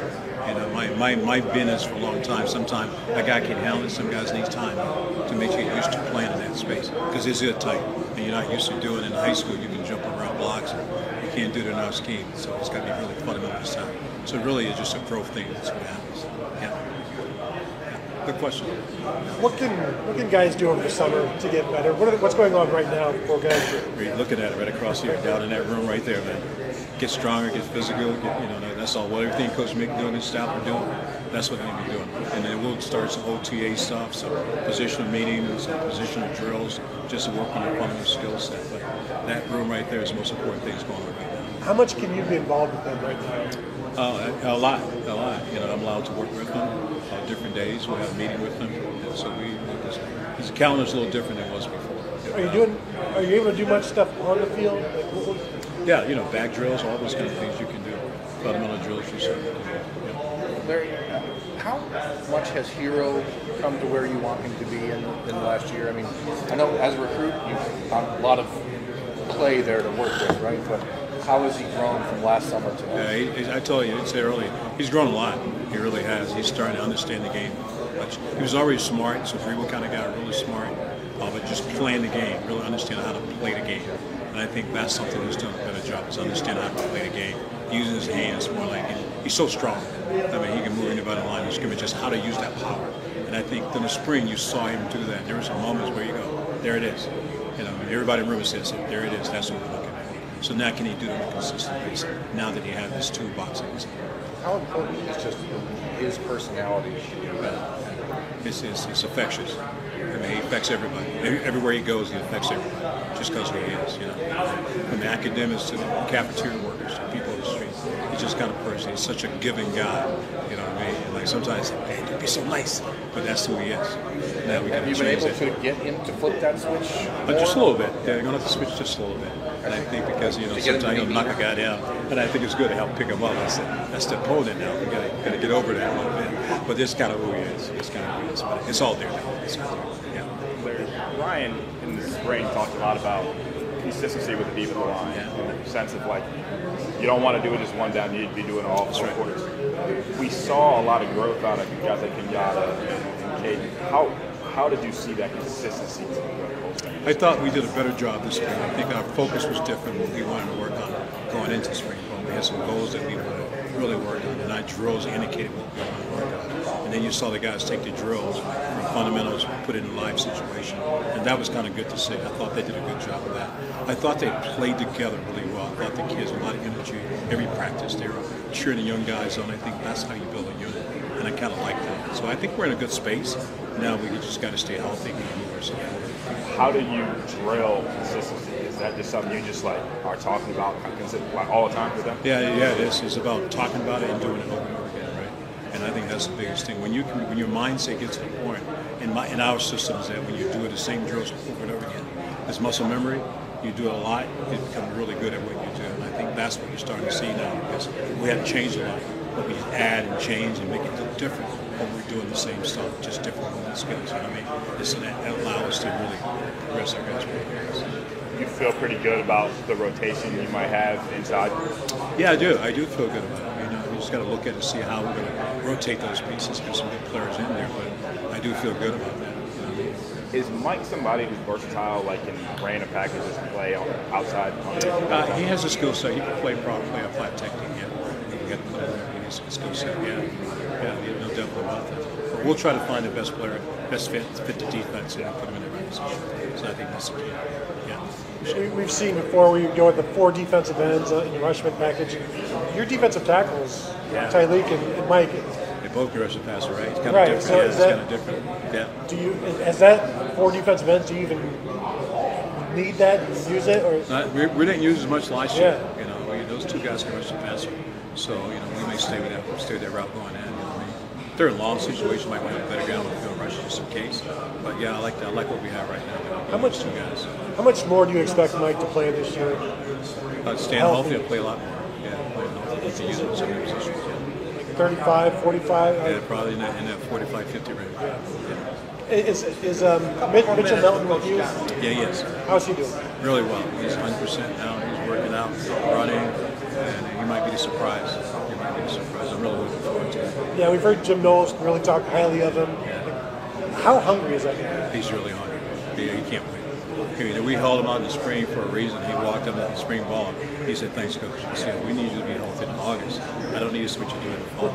And I think that really helped him mentally, because he knew he wasn't quite ready. He did the inning role, but we just kept him on all the team stuff. And I think that really helped him get ready mentally.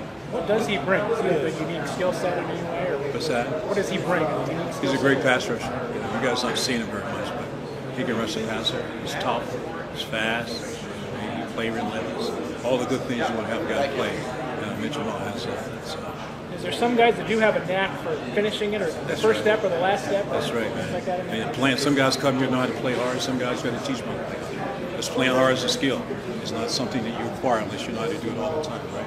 And that's what you find. Most young guys come in and think they're playing fast, but they aren't playing fast until you watch the tape. Mitch plays fast. He plays fast from day one, and that's what you want. So I'm looking forward to seeing him play tape. You guys are so confident in him, but we haven't yet. Like, he hasn't played in any games. I guess because we've seen him more than you guys have seen him. You know what I mean? We've seen him more. We've seen him in practice. We see what he can do before he got hurt. You know what I mean? Then it's a chance. Like, okay, man, that's pretty good. He did some really good things. Rushed from deepest van position last spring before he got hurt, and you just saw some good moments. You're like, wow, I like what he's doing. So we'll see. How much confidence has your confidence given him? I think it goes both ways, right? Like believing, if you believe in somebody and trust them, they trust you back. And so now you got a chance to really build a great relationship and how to do this. I think that's it. Larry, how much growth did you see from day 1 in spring for Hero until practice 15? Yeah, big jump. A really big jump. Bigger than I thought he would jump. You know, once he figured out what suspected how to play the position, because we played him at nose guard for a reason, to try to see if he uses his power and strength, because he's really strong. And then to see him grow from that, learn how to rush the passer, use his hands, get off blocks. You know, those are the things that we saw at the end of practice, I thought, in the spring game, and I thought he did really well. It seems like it's kind of a unique challenge for you, because he just not played that much football. That's right. 2 years of football in high school, and really I just told him earlier that he just finished his senior year of high school. So spring ball was senior year of high school football. Just think about COVID. Just think about that. You know, he's even farther behind. So now we just caught him up. Now let's go. Now let's go play freshman football in college. So. How does that change the way you've got to coach him?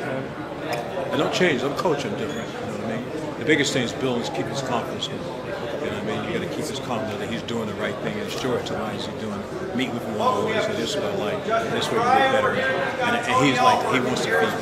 That's what I like about him. He wants to feed me. I think it's in a good spot. The kids came back from their break after spring football with a great attitude. We've got some guys that play a lot of football around here, so they get it.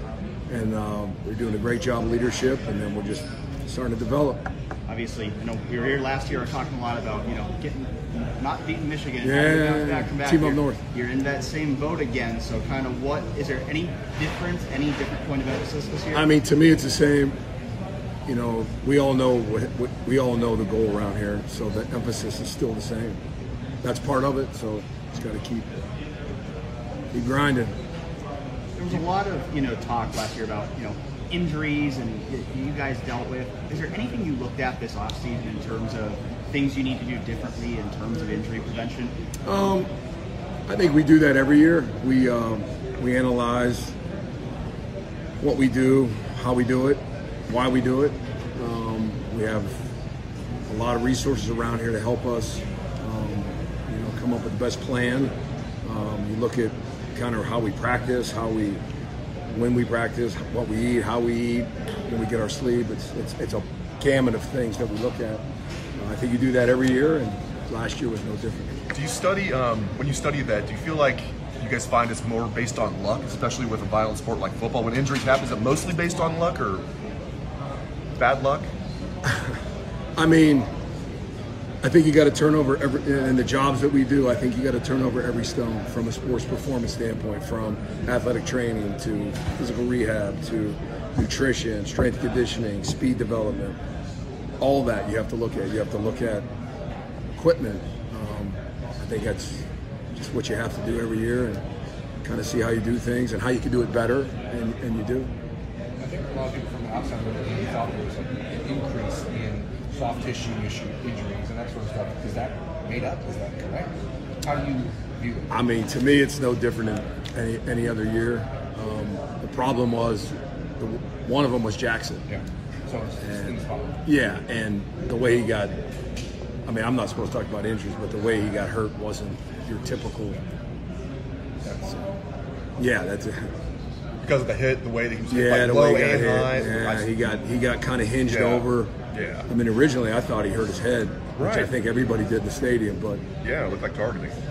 yeah, just one of those things. And we did a lot of research of in the NFL now when they deal with that, you know, what their plan is. So There's a lot of talk about the turf and how the NFL wants to get rid of that turf and blah blah blah. I mean, you really got to look at what research is real, and you really got to look into all those numbers. I know it's a point of interest for really everybody. I get it. But it is the Players Association, the NFL. In the NFL Players Association is pushing it. It's not like it's, you know, like a media creation or something like that. Those they do. So, but if players have a concern, do you have to look at it more closely? Just because you know what I mean, if it's coming from 100%. I think the facilities people that looked at all that, they looked into all of it, and we just continue to look into it. But yeah, you just got to be careful with the studies that you read. Like, is it just a study, or is it just like somebody giving you some information? Obviously, you had a couple situations last year, like with Jackson, with Travion, where those guys tried to play through injuries and they were just never able to quite get right. Is there anything that you learned from that maybe changes your approach? You know, again, I'm not the head athletic trainer, so I just think the kids want to play and they try to. You know, football's a tough sport, and you just got. You know, I mean, I think the only time you're fresh is like probably early May, in May, and then just, you know, football's part of it. So, yeah.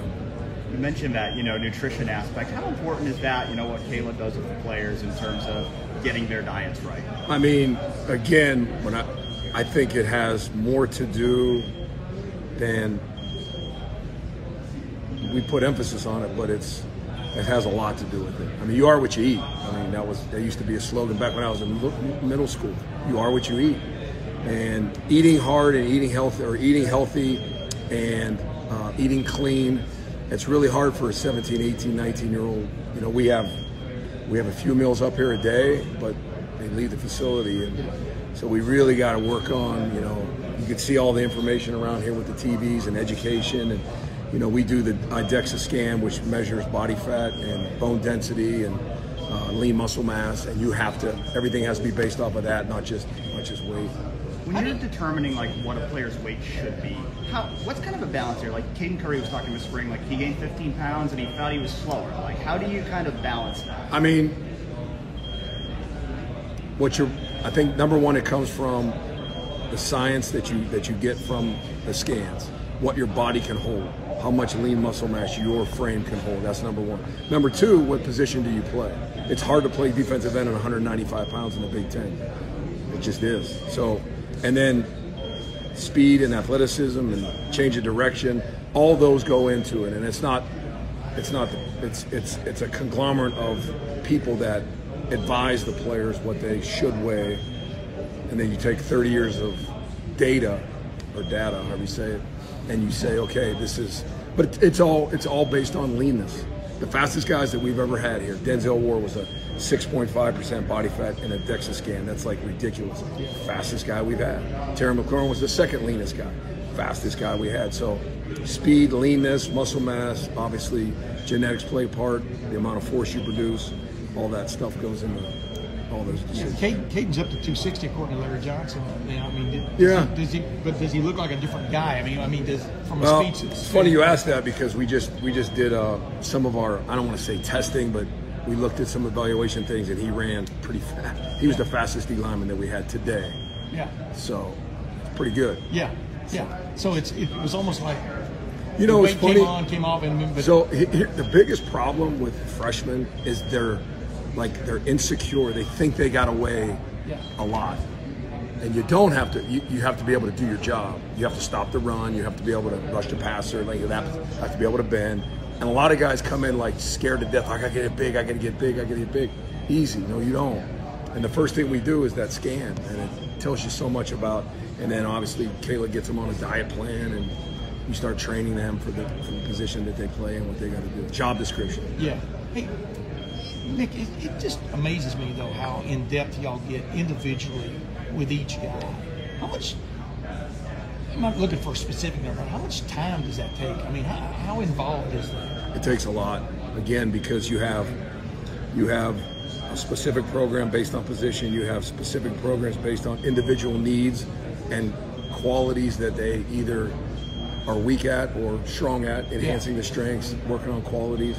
It's just, and then you got 120 guys and you're only allowed 8 hours a week or whatever it is. It's like a lot of it is education, a lot of it is, just trying to fit them in the right buckets and try to develop them as best they can. How do you, give me an example, we've talked about this before, but give me an example of just maybe a person who's not here anymore who transformed maybe the greatest during his period. Yeah. Is there a guy, I mean, give me one example of what. I mean, now that he's in the media, I like to use Joshua Perry. Because, I mean, he was a 220 pound, I show recruits all the time, and we have a list of guys that we show, but he was a 220 pound outside linebacker that,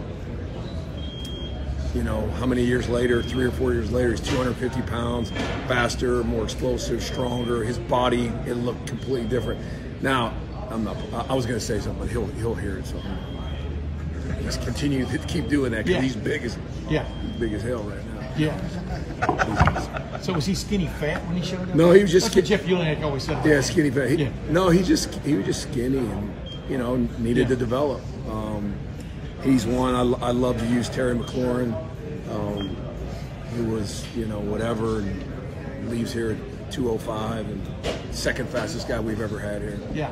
Do you see a lot where a guy can maybe be the same weight his third or fourth year as he was as a freshman, but he learns how to play faster? 100%. Raekwon McMillan was a perfect example. He walked in here 240. He can't. You're playing linebacker nowadays. Maybe 25 years ago, you could.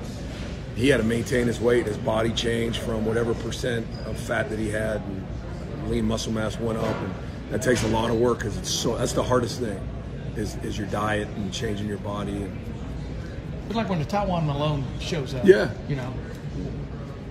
obviously I would think you get info from the other place if they're willing to offer it, right? Yeah, it's funny. It's funny. We've had 2 Ole Miss guys that, number one, their strength coach used to be an intern here, Nick Savage. Right.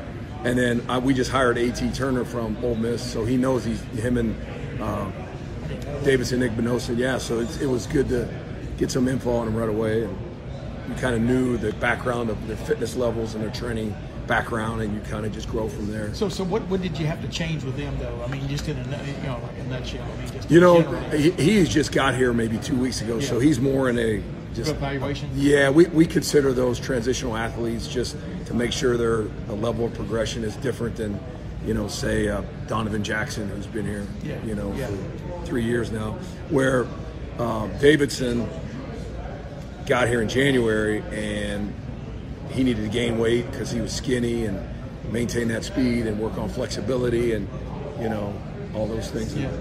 Hey, one other quickie, I'll get out of here. I asked you a while ago, a guy who's transformed, et cetera. How much has from your side of things, the work with quarterbacks changed over the last 20 years? Meaning, what do you hone in on more than anything else anymore? You understand what I'm saying? What are the big things that maybe weren't big things 10 years ago? Because again, you want them to get bigger, faster, and stronger. Yeah. But you want to be able to do their job. You don't want to affect this, but you want this to be stronger. Yep. Athleticism, flexibility, mobility, footwork. You understand what I'm asking? Yeah, strength and speed. I'm just thinking, the quarterbacks at least that I've been involved with, we had giant ones. Yeah. At the other place, we had, very talented ones here. There's the national championship quarterback Giant is down there today, right now, working out. And then you got guys like the ones we've had in the last. CJ showed up at 180 pounds. Like, it's not going to work. Yeah. Where Kyle and Devin were a little different, but that's just not going to work. So he had to gain weight, get stronger, and it took him a little bit. But the biggest thing that we work on is the leadership component. Like, I make them feel uncomfortable from a leadership standpoint because I say, you want to be a quarterback, then here's the program. If you want to be the quarterback, here's what you have to do. So you got to be seen, you got to be felt, you got to be heard. And for the most part, if you look back at our quarterbacks that we've had, they've been able to do that. Cal McCord and Devin Brown, what have you seen change about him over Cal over 3 years? 2.5 years, and Devin. It's just, CJ leaving, I just think okay, now it's my turn, or at least I'm in line to be. That's natural, right? Yeah, natural. And Devin's been awesome, like just competing, both of them. It's fun. It's fun now. Yeah, see, I always ask Ryan, I said, how can you really exude that leadership until you're, nobody appoints a leader. He rises, and yet, if you're not the starter, I know, it's hard. You're held back in that regard, right? It's hard.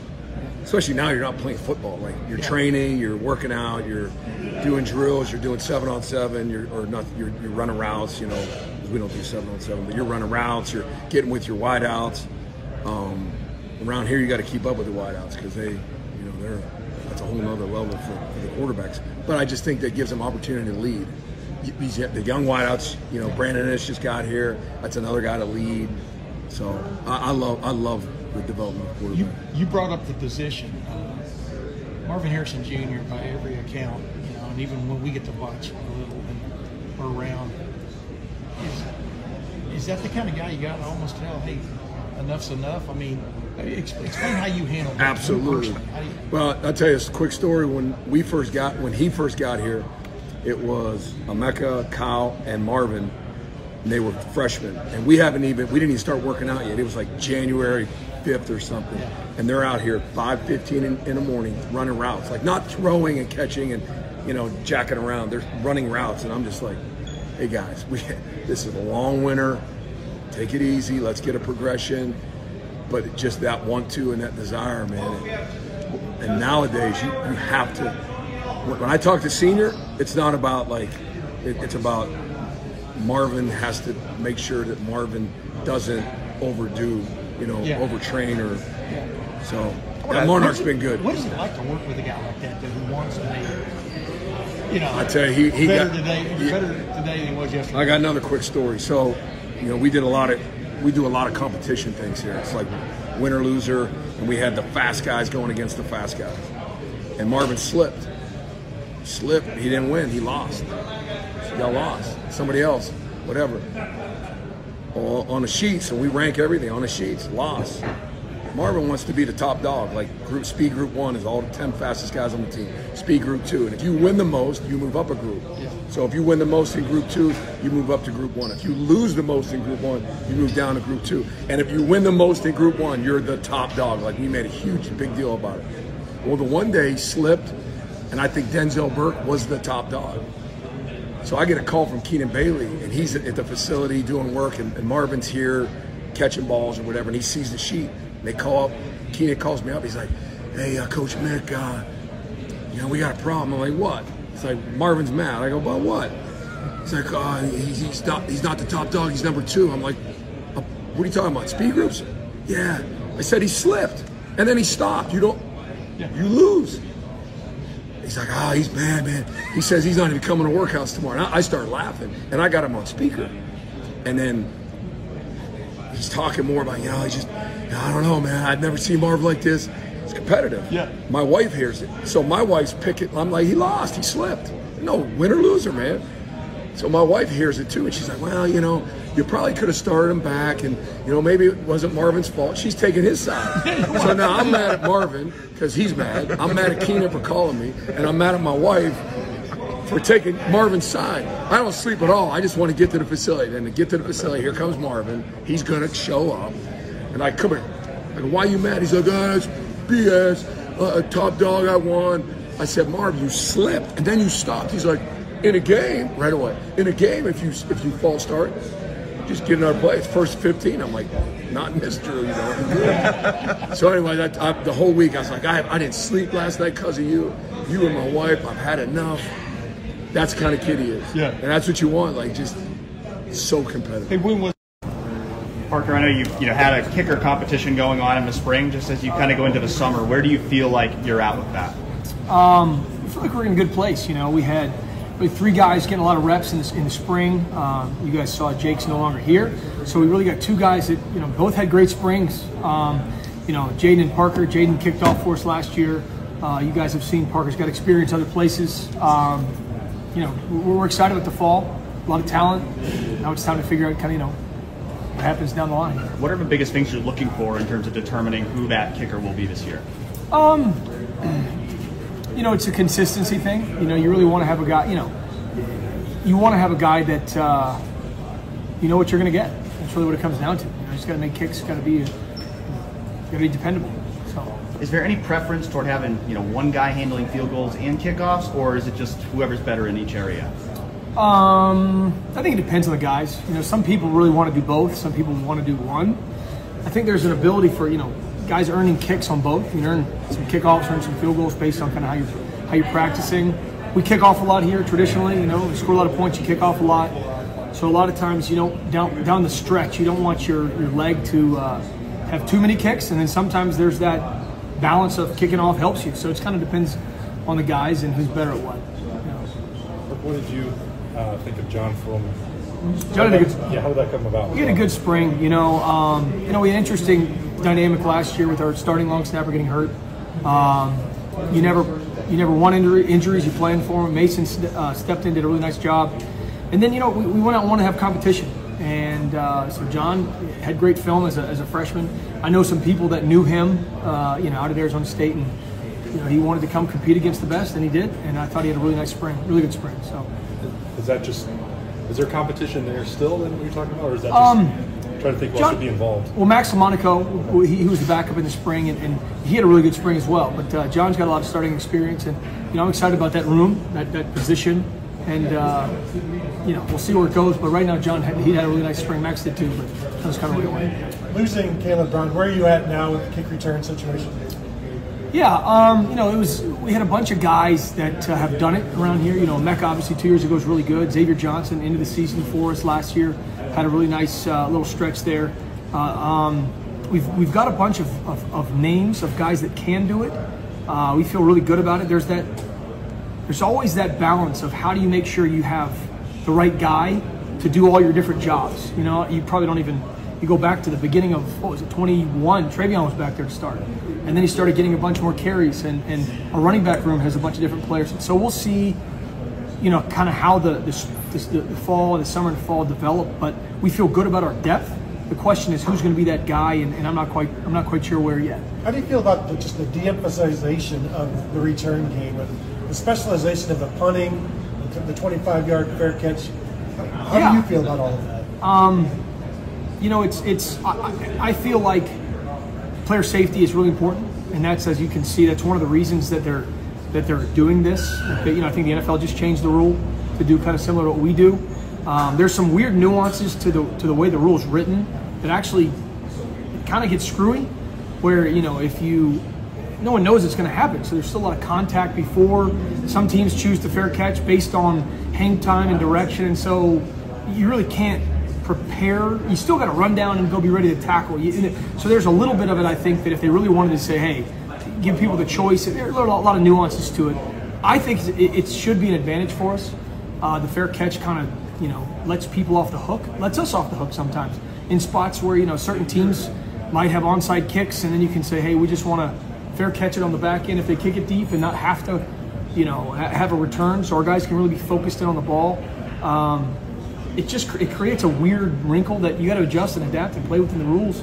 But I think we've had an advantage around here a long time with the old rules, and, you know, player safety is really critical. At punt returner, is Emeka your best option? And who are some other guys that are in the mix there? Yeah, Emeka. I mean, Emeka was our guy last year. Obviously, Jackson was the guy, and then Emeka, you know, kind of stepped in, and that was a big role for him because, you know, he had to play a lot of slot receivers as well. You see his success there. There's some other guys. You know, Caleb was practicing back there. Jaden Ballard was back there in the spring. You know, we've had Carnell Tate catching punts.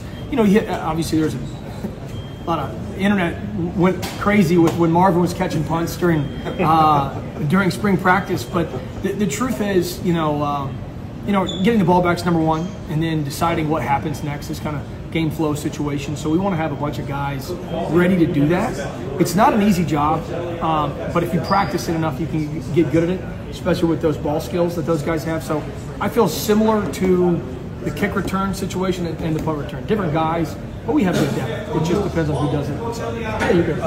When you get a guy, do you see him as an option for this kind of things? Yeah, I mean, he's defensive back, but he's obviously played receiver. You know, it's something you got to practice a lot of ball security. You know, we've tried different guys. We tried a guy, Chip, that was playing defense last year as a kick returner. There's certain things at punt return that you just want to see him do it a lot. I know he played receiver at Notre Dame, and, you know, we recruited him as both here at one point, and so he's got speed, and so there's always a threat there that you'd like to be able to take advantage of, and we'll see how it plays out. What's the balance that you look for when you have receivers who are going to have the ball in their hands a lot and take a lot of hits, and then considering them as a return guy? Is there an accumulation?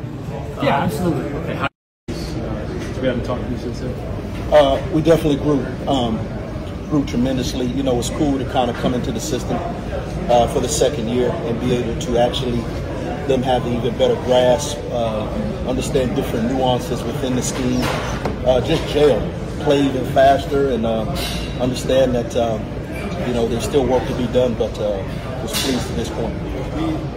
Going into it, I sort of asked if you thought that you would experiment a lot. It didn't seem like you thought that was going to be the case.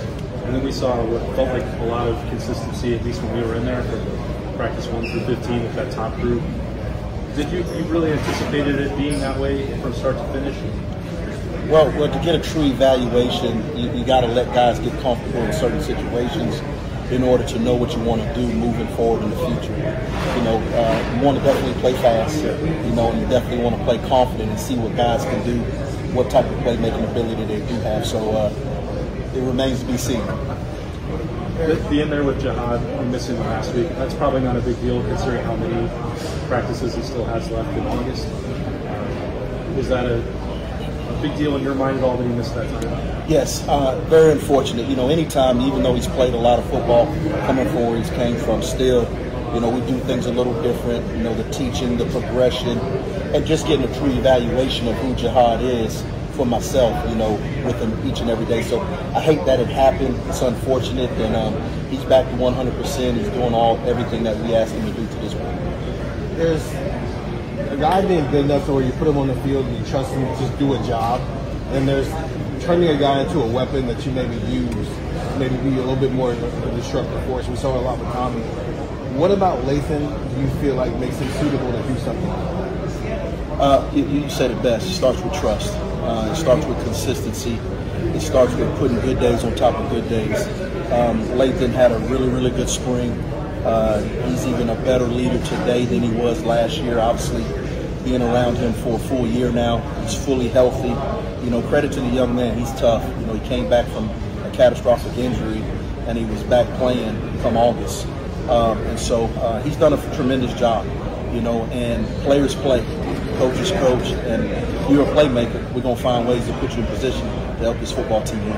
Is there a point maybe last season where you thought he could be a little bit more than just like a do-your-job guy? Did you maybe see something in the winter or even in the spring where you felt like you can use him more as a weapon?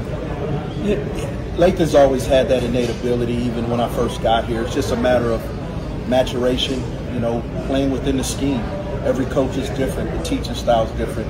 The mindset's different. So to see him grow from when I first got here till now, this summer, being a leader, it's important to him.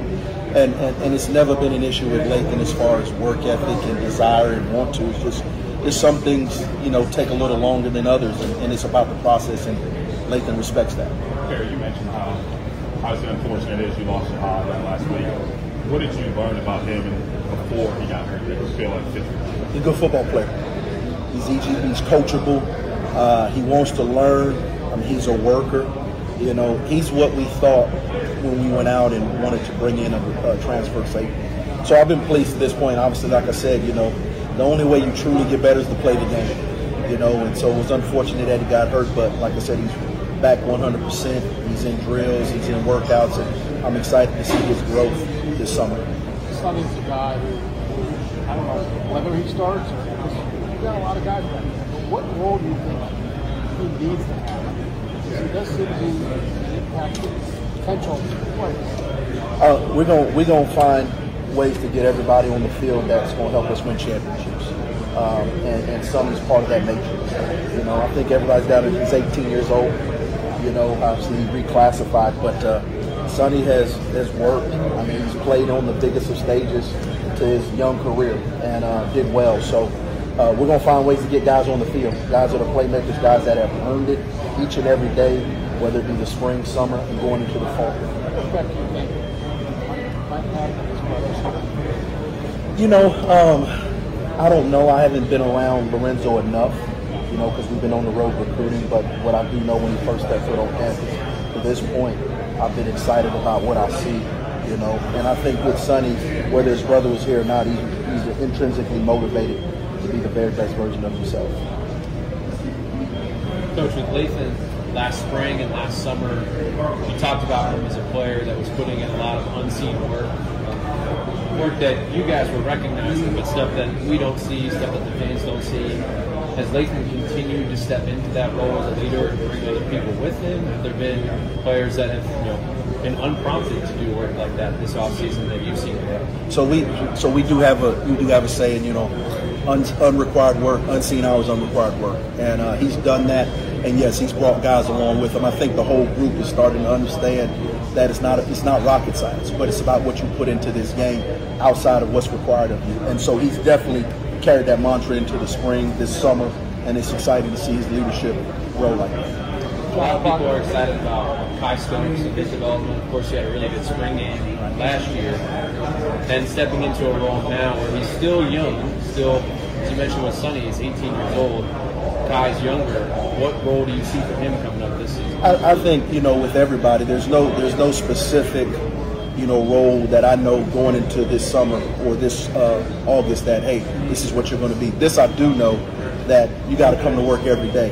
And I ask all those guys to be champions in their role. Whatever their role is, no role is too small, you know. And so I ask guys just to be champions in their role, whatever that may be. Josh Proctor's been a tantalizing guy for a long time. So see the potential and hasn't quite come together for him.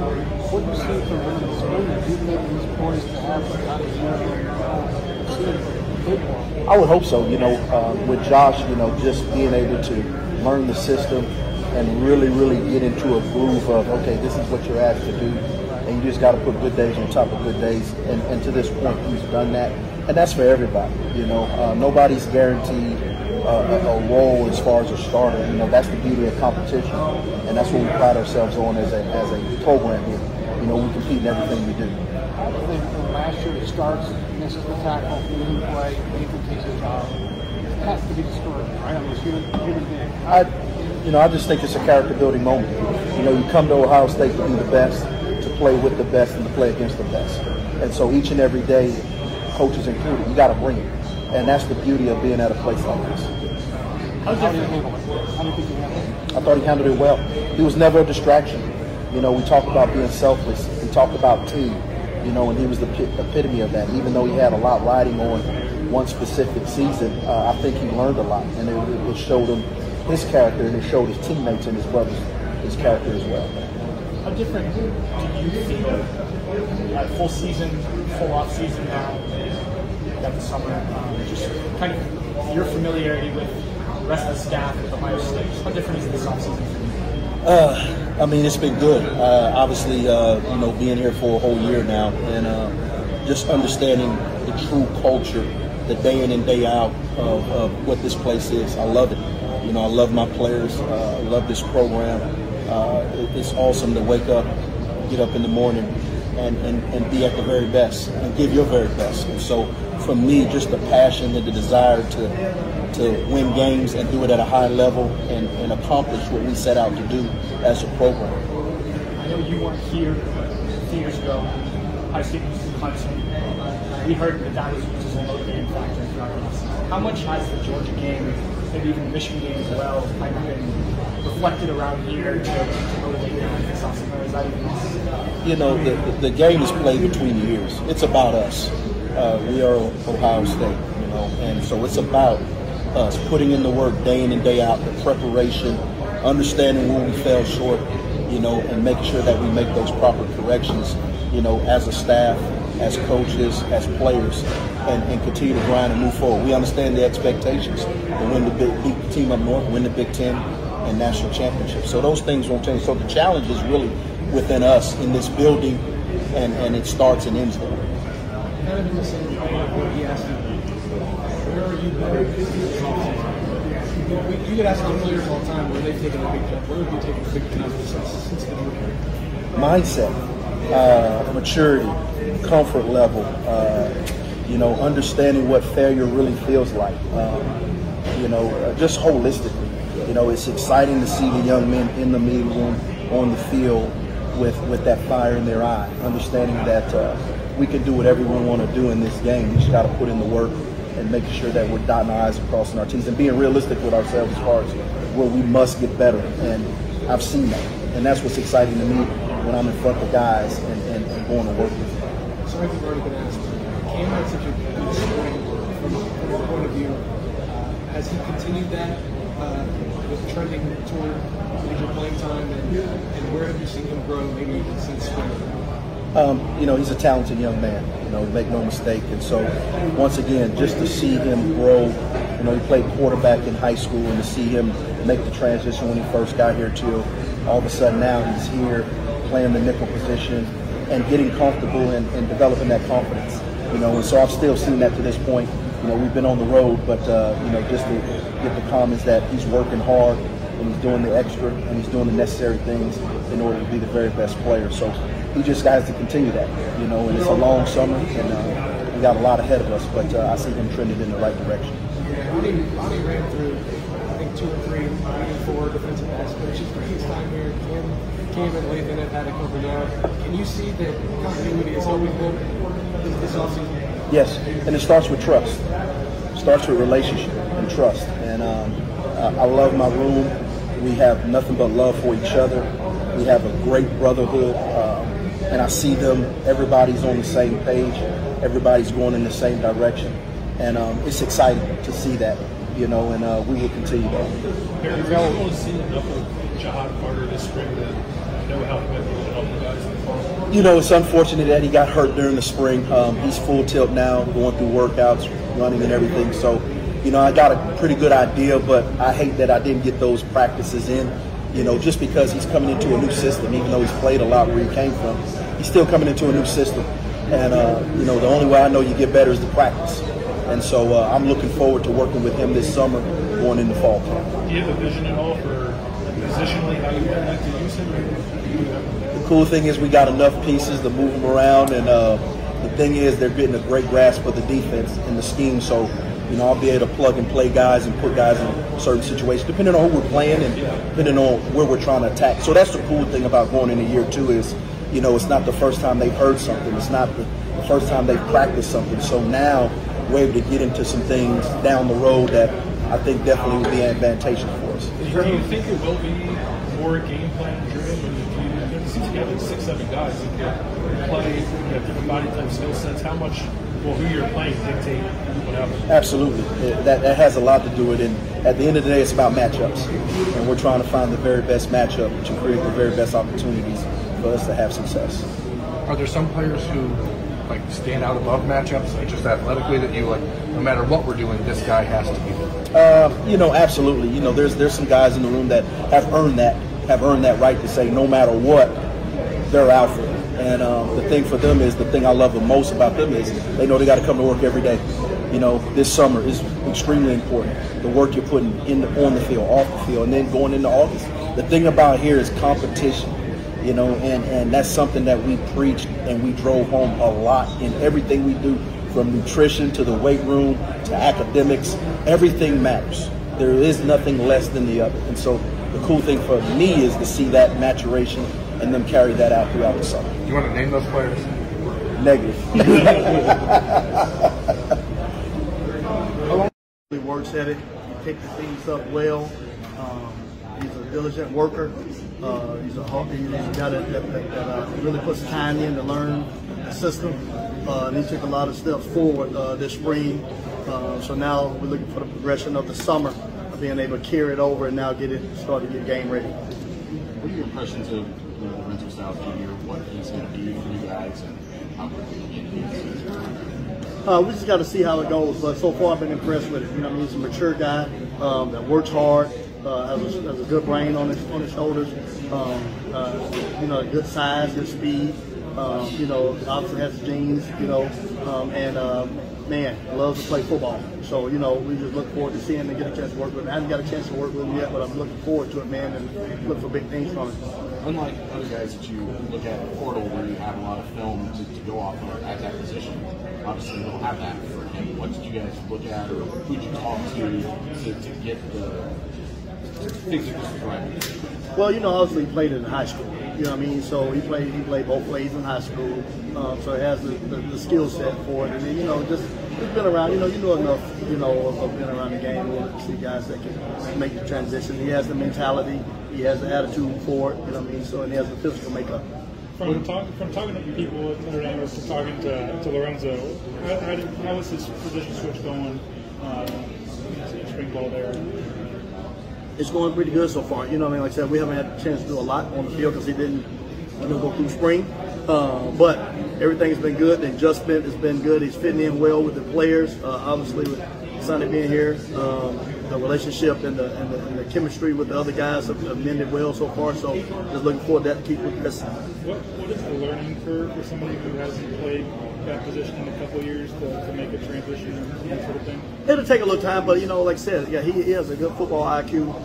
He played it in high school, so it's not like he's never played the position before. He's done that, So so he played both ways in that in high school, and like I said, he has a guy that has a pretty good football IQ, so I don't see it being a hard transition. Tim, what's the next step for you? Now just really working on technique. Now mastering the technique and then learning the details of the defense. He was able to get a few days of spring, get the general concept of it. So now mastering the techniques and now having an overall knowledge of the scheme and knowing how to apply it and when to apply it. It seems like exiting spring, Denzel, a lot of momentum, a lot of buzz. Do you think he's locked in there as your number one corner, or are you keeping that kind of open because some of those guys are competing for that spot every day? Everything is always open, man. You know what I mean? You have to. Like I said, it's a competitive deal. He had a great spring. He did a great job, man. He's locked in. He's our leader over there. So I don't see much happening with that. But we keep that as guys got to go compete, you know, and that's what we try to do, and keep guys hungry for us so we can make sure we're playing the best guys. You received the same rate out of once he got back to 100% last year. Oh yeah, he also had a really good spring. You know what I mean? He's another guy that's smart, very mature, understands the game. You know, really knows how to understand routes. Like I said, he had a really good spring, and like I said, he's working hard so far this summer. So like I said, looking forward for him to continue on the streak that he's on. How different is it this offseason compared to where he was at last year? Is it just a matter of being healthy? Is he more confident? Is he more dedicated to his craft? I just think it's a combination of everything. You know, he got hurt a little bit last year, so now you know he's healthy all spring. He's a second year in the system. He's locked in. He's dialed in with it. You know, he's one of the leaders over there in the room. So it's a combination of everything. You know, the maturation process, being healthy, second year in the system, the leadership part of it. You know, he's dialed in. So I'm really pleased the way he's been handling himself, the way he performed this spring, and looking for him to continue that throughout the summer. Where do you see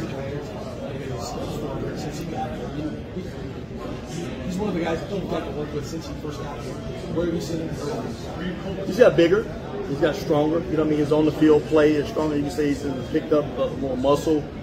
Again, these guys are, you should see the progression because of the second year in the system. You know what I mean? Those guys have now, they had a season, they had an off season, they had a spring under their belt. Now, you know, this is not new to them anymore. It's done got stronger. The body's starting to develop. Understand the game more. Understand the nuances, splits, formations, and all those things. So, you know, now we just have to keep developing it, keep carrying on, keep putting it in the right direction. But they're all taking the right strides and steps then to get where we want to go with that. It seems like last year he got some playing time out of necessity. You guys were a little banged up. What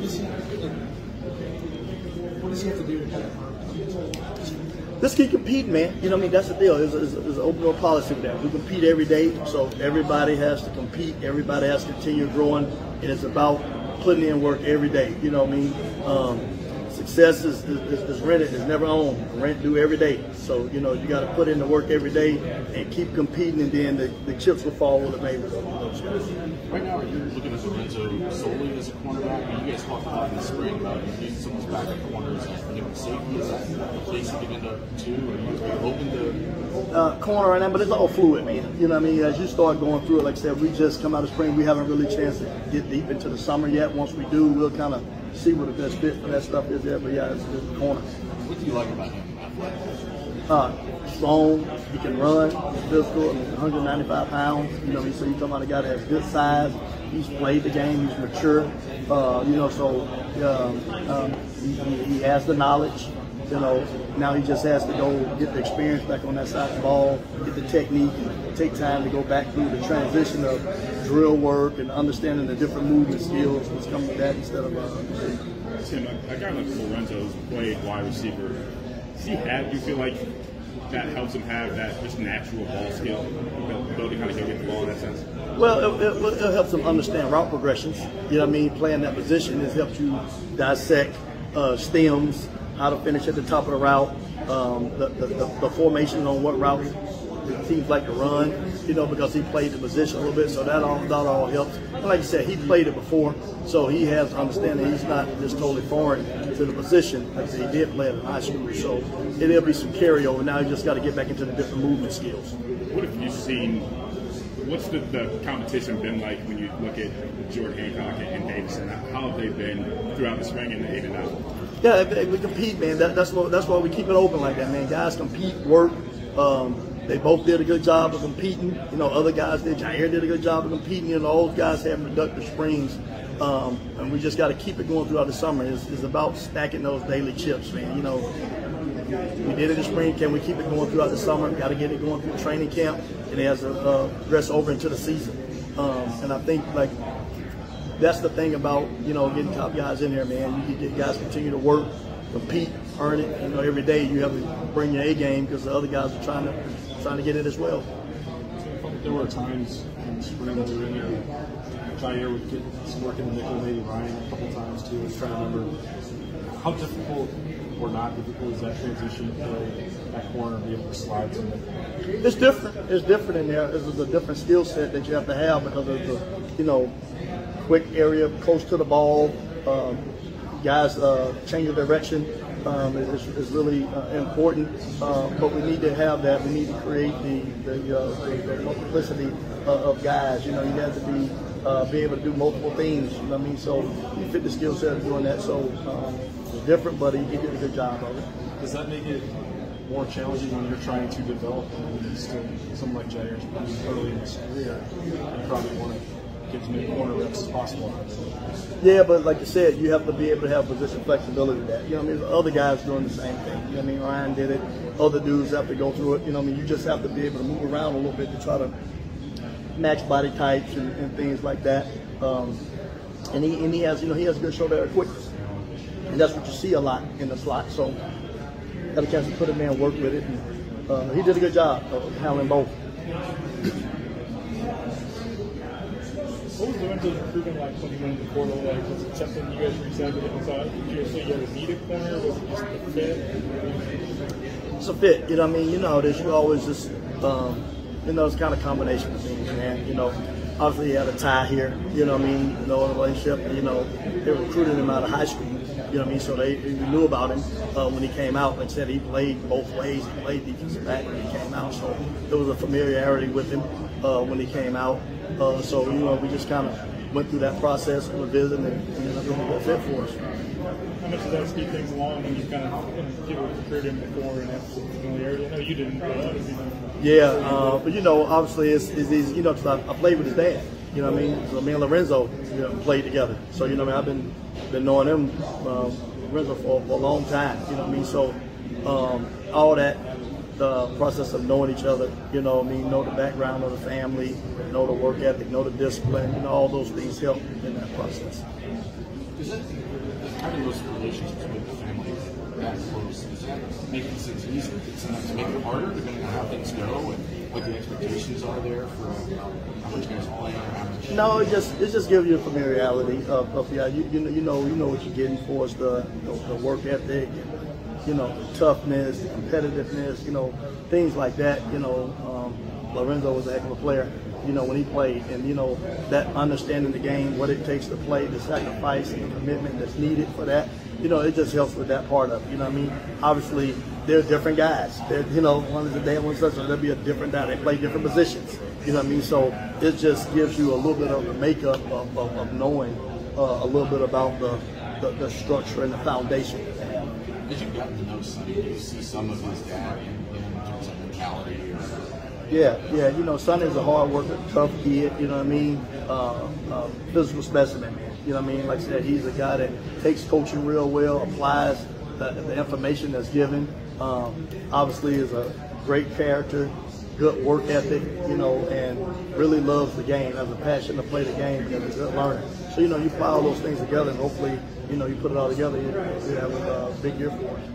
Everybody on the outside looks at it and says, obviously they have to find a way to get some styles a big role in this fall. Do you guys look at it that way? You know what I'm saying? Like, are you guys like trying to? Well, we just go through, man. We just go through and we try to put the best players in the best fit for us as a defense. That's what we try to do. You know what I mean? Obviously, he's a good football player for us, so you know, obviously he'll be playing. You know what I mean? So we look forward to just trying to put him in the right spot. Tim, how much have you heard from both Sonny and Lorenzo, how excited they are to play with each other again on the same field for the first time since high school? Oh, yeah, they're excited about it, man. You know what I mean? Like I said, Lorenzo's made a great transition here so far this summer. And, you know, when you get a chance to play with your brother, man, you know, that's a good feeling. You know what I mean? They're both competitive. They're both from here in the area, man, so it's home for them. So anytime you get a chance to be in the same secondary with brother, that's a special moment, a special deal. So they're embracing that wholeheartedly. What are some of the things you get to do with them this time of year, looking at meetings and stuff? Now, we don't get to do much now. You know, they just kind of lifting and running. That's why I say a lot will be determined once we get back in the summer camp. Right now, they're just doing more lifting and running and things like that on their own. Coach Nate.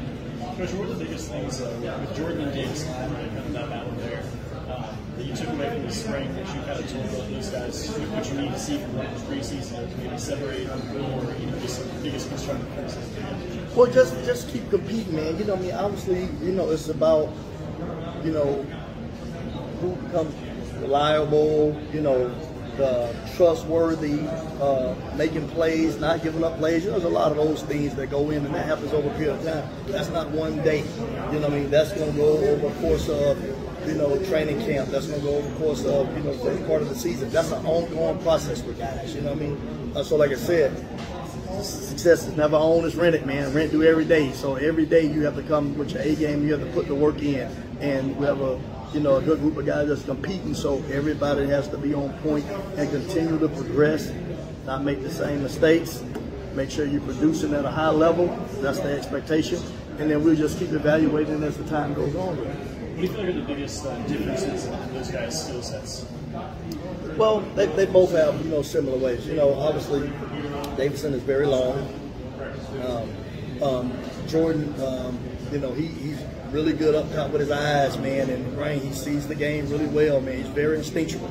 You know what I mean? He can feel. He has a great feel for the game. He has real good ball skills. You know what I mean? He has a high IQ. You know what I mean? So his anticipation factor, his instincts are very good. You know, Davidson is long. You can get hands on him. You know what I mean? He's very competitive. You know what I mean? So you have different things, you know, so we just try to make sure we put them in the right spot so we get to maximize everyone's skill set. You mentioned Davidson Fleming. How much does that help as a line of scrimmage? Even more so, like obviously it helps you ball in the air, but at the line of scrimmage. It helps a lot, man. I mean, you get hands on guys. So, you know, now them being right at 6'2", you start seeing the 6'3", 6'2.5" size receivers, he can match that. You know what I mean? Because of that length, his competitiveness, that helps a lot get hands on guys at the line of scrimmage. So it really won't be an advantage for the tall receivers. It also helps at the top of the route as well. You know, that height and length, it helps a lot at the top. We've heard a lot about Denzel. Have a guy like that this offseason. How much does he help push everybody? How much he's improved and how much he's pushed himself? It helps a lot, man. I mean, you know, he's been around. He's the vet of the group. You know what I mean? So he has a lot of playing experience, a lot of play time. So now he's, you know, one of his roles will be to try to teach the younger guys the nuances of the game, you know, when the coach is not around. And he's in the huddle with those guys in the locker room to try to explain the little things that are going to be needed for us to excel at that position. I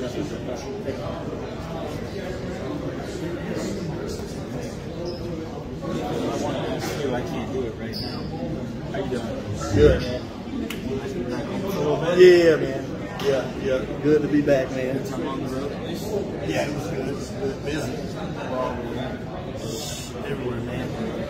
LA, Arizona, Texas, Georgia, Florida, Ohio, Detroit. Yep.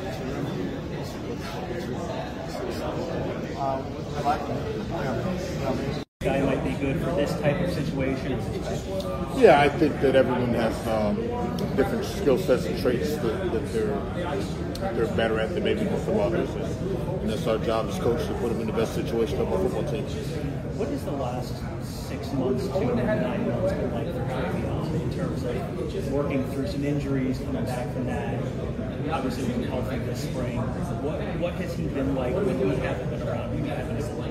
No, his demeanor's been fantastic. I mean, you'd have to talk to him, but I'm sure it was challenging. Like any competitive guy would be challenging. You can't perform at the level that you like to. But he's handled it like a pro and like a man, and his demeanor has been nothing short of great. So I'm excited to get him back running out. Do you have a timetable for Evan in terms of when he's going to be 100% able to? Yeah, you'd have to talk to the doctors on that one. So I just got to go by what they tell us to do. But he should be back ready to go. I feel like obviously when you had J.K. and Mike, you had two experienced guys that were kind of sharing that load. Do you feel like Travion and Ryan are kind of similar in that dynamic? Well, I mean, we got a bunch of guys that got experience now. I mean, you got Chick who's played some, you got Dallin, and so you have a multitude of guys that have experience. So, what I said back in the day, it was just, Mike and J.K., but now we've got even more guys that play. How much does that, maybe help in terms of just what you can do, even in practice, with having that many guys? No, it obviously gives you the full array of your playbook.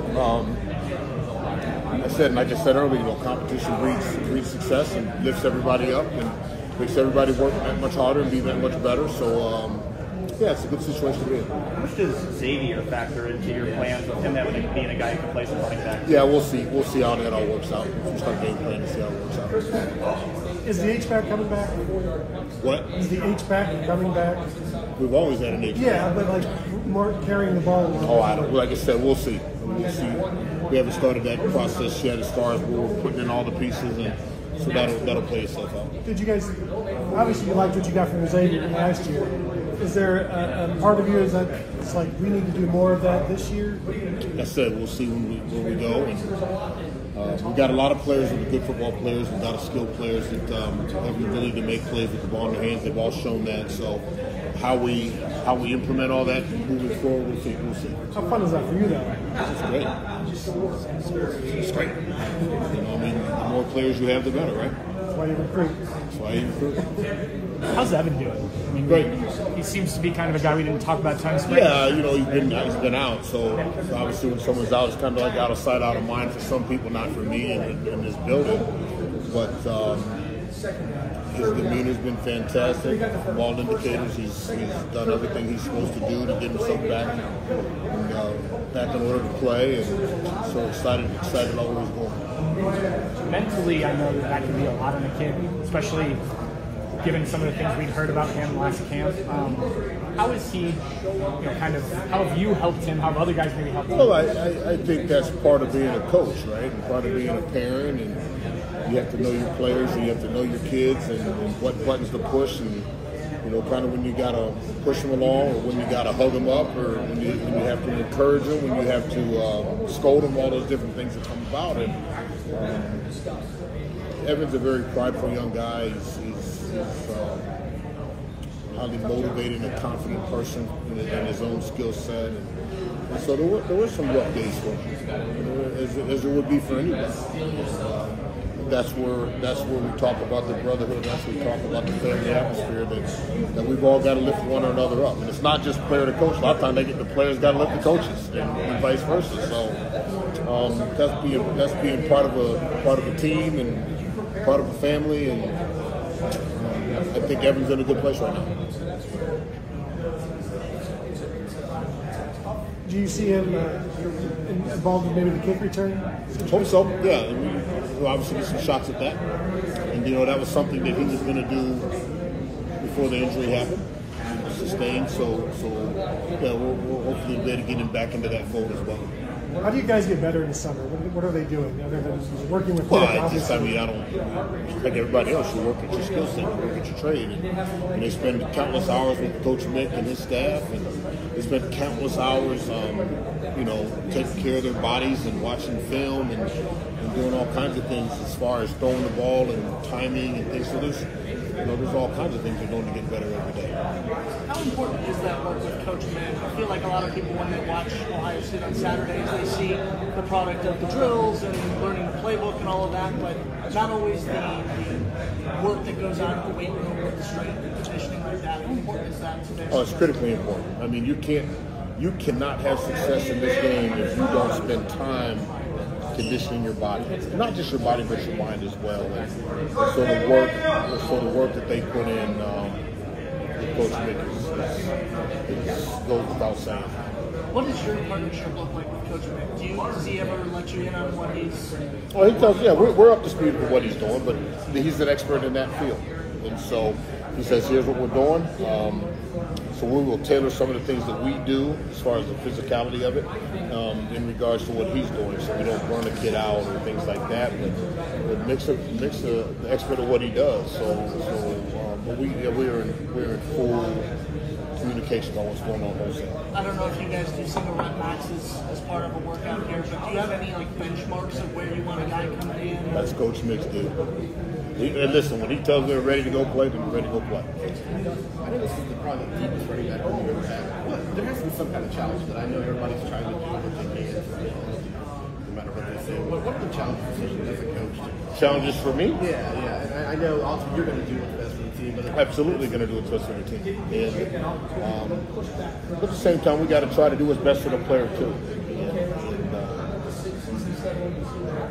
The challenge is just to get better every day for everybody. And, you know, when we talk about reps matter, don't be mistaken. A rep just doesn't mean that because you carry the ball. A rep might mean sitting in the meeting room when we ask a question and you're up. Did you answer the question correctly? Do you know what's going on, you know, as far as the mental part of the game? And then when your number's called, you make a play. So those are all reps in practice, in the meeting room, in the games, and so it is challenging, but it's a challenge for all the players too. So it's not everyone looks at that you're being challenged. That's a hard thing. That's a good thing. That's a good situation. I know you've never wished to go through what you did last year with the running back position, but I guess how beneficial was that from a testing standpoint? Still going to say, well, I think that, you know, it speaks to when you're recruiting young people and you're talking to players at your number, you could be up at any time. I bet you if you asked Dallin Hayden when he came in here in June, he probably didn't think he was going to play very much, you know, with the guys who were ahead of him. And lo and behold, there he is, you know, in critical situations playing in the game. So, but just a testament to show that you have to be prepared at all times and get yourself ready to play and compete every single day. Do you sense anything different for Trey or Ryan, given last year probably didn't go the way either of them wanted? Yeah, I think they're motivated to I know they're motivated to get back to what they know they can be when they're healthy and what we know they can be when they're healthy. And, you know, they took a lot of shots publicly and things like that. But yeah, they're ready to go. We'll just say that. You seem annoyed by the shots they were taking. Annoyed about a lot of things. What? I mean, you recruited Trey, so you built a relationship with him from high school. But when a kid goes through stuff like that, and both publicly and stuff that's not public, and then you see the way he acted throughout this spring and how engaged he was, is there anything you've learned about Trey over these last 12 months that maybe you didn't know about him in high school, or that you maybe thought was there but don't really know until it's validated? He's a lot stronger mentally than most young people are. If I had to pick one, that he's got a lot of more mental fortitude and strength than a lot of young people that I know. Going back to those shots, you know, a lot of people say they don't listen to that stuff, but they do, especially college kids. Human nature, human element. How much is that you're talking about? How much is that to do with this offseason? We've discussed it, but it is what it is. I mean, listen, he's not taking any more shots than anybody else. Let's not make it bigger than what it is. But listen, he'll be ready to play when it's time to go. Given the depth that we've talked about, starting a new quarterback and have 3 new offensive linemen, do you feel like you guys can lean on the running backs, especially early on, as guys kind of get there? Well, you hope so. You hope so because there are experienced guys, right? And so hopefully you can lean on some of your experienced guys as the younger guys kind of mature and mature through the process. But again, we have some highly skilled players, and we have guys that are very diligent about their work, and they're team guys. So, and I bet you if you were to take a straw poll and pull anybody in that locker room, they'd all tell you, hey, whatever we need to do individually, collectively, to help the football team be successful, that's what everyone's going to do. Camp, understand what he can do, and then watching his tape last year, I mean, he's going to have a chance to come in and help us win games, and that's what he got to do. What was your extent of contact with him when you were at UCLA? How much does that kind of thing continue? Yeah, I mean, the camp's always the best, and from my mind, because you're hands-on with the kids. So we had a really good time. I recruited him there for a while. I don't remember the whole dynamics to it, but I think we took a big class that year and kind of filled up. And he wasn't ready to pop yet, and the way the dynamics worked, but just having some common ground of being a worker room before and being out there is obviously a huge help. And then for him, just understanding what this place is, what it can do for him, what he can do for the team, and having familiarity with it. Do you see him competing on the right side or mix him in? Yeah, we've been on the road recruiting the whole time at tackle. Yeah, tackle. Coming out of the spring, like I said, we're using that middle part of your roster with Luke and Paris. It's both 3 guys. Supplement that, obviously Ben left too, so there was a void there in the middle, and you can slide right in and hopefully keep that, swinging up for him. Is Jacob James healthy now? Yeah, Jacob's cleared. He's back. We're straight. It was hard for him in the spring, and all those guys went out and compete and stuff. But he did everything from a mental standpoint that he could. Taking the mental reps, being behind, conditioning, those things. But yeah, right now we're. I haven't seen Sean this week, but it was something that happened here in the workout this morning. These guys are locked and loaded, ready to go. I know you're not practicing at the moment, but where does Jacob's return kind of leave the center competition? If you had Carson and Vic there in the spring, does it just pick up where that left off? Now Jacob's in there. Leaves it very healthy. Yeah. Just guys. They're all competitive guys by nature. There's all a vacancy there that they're fighting for. So it's the old adage or the cliche deal: iron sharpens iron. The guys are going to step up, and they all want it, and they'll fight for it. So it's, that when we get to fall camp and put the pads on, it's going to be really good. But up to this point, I mean, those guys are all maximizing the day what they can through with Nick, through workouts on around the field, in the meeting room watching tape. But I'm excited for it. Do you come out of spring just feeling like you have Donovan and Matt and you're still trying to figure the rest out, or do you feel any better? Well, I mean, yeah, those two guys have played a ton of ball. Like a guy just down the line, like Enoch came out of spring, had a great spring. So like we told Enoch, we're sitting here today, if we were going, then Enoch's got to be on the field somewhere somehow. That's what he did in spring. So leading into fall camp, just to kind of repeating what I said there before spring ball, but like excited to get into it and see how it all pans out, because there's a lot of competition ahead of us. Really at all 5 spots. But yeah, you're saying Donovan's played a lot of ball. Where's he going to be on the field? Matt's played a lot of ball. Where's he going to be on the field? And then who are those next guys that step up? Is it not necessarily left guard, right guard for those two? Could you? Well, I mean, that's where they're starting. But like I said, you lose a guy here or there who slides where. Matt's played center before. He can slide in and play center. Donnie can play all 5. Now we're going to ask him to do that. But talent-wise and athleticism, I mean, he's as good as you're going to be around, just from the standpoint of could he slide out and play tackle on both sides? Yes. He obviously plays guard. He's smart enough and sharp enough to play center too. Is that, because we've heard that before, we saw Donovan play tackle in the spring game, I think, last year. Is that just like a break glass in case of emergency kind of deal, or would you actually consider, like, if we're trying to find the best 5, maybe he can play tackle? What scenario you would paint, you'd have to figure out, but at the end of the day, you got to play the 5 best. And so I've always said this, you've probably heard me say this many times. If the right guard goes down and the backup right guard is not the 6th best guy and your backup right tackle is, then you got to find a way to get your 5th best guy on the field. So I think that's pretty universal. Those you look around and historically here, watching tape before I got here, setups and guys slide different positions. You got to play your 5 best guys. It's not just you just move the checker up with the guy in front of you now. So God, I hope we don't have to break that glass. Let's not put that out there, but. Could Donnie do it if he needed to? Absolutely. Could Matt slide over and play a different position if he needed to? Yeah. Look at a guy, Josh Fryer. He was right tackle, then right tight end, left tight end. Now he's playing some left tackle. Like, we're going to find a way to try to get your 5 best on the field. You just spoke the center about helping there. Would you say the same thing about tackles, or you still No, I mean, I was saying that in competition itself, it's healthy competition. So, no, we're not set. I mean, I can't tell you who the 5 guys are right now.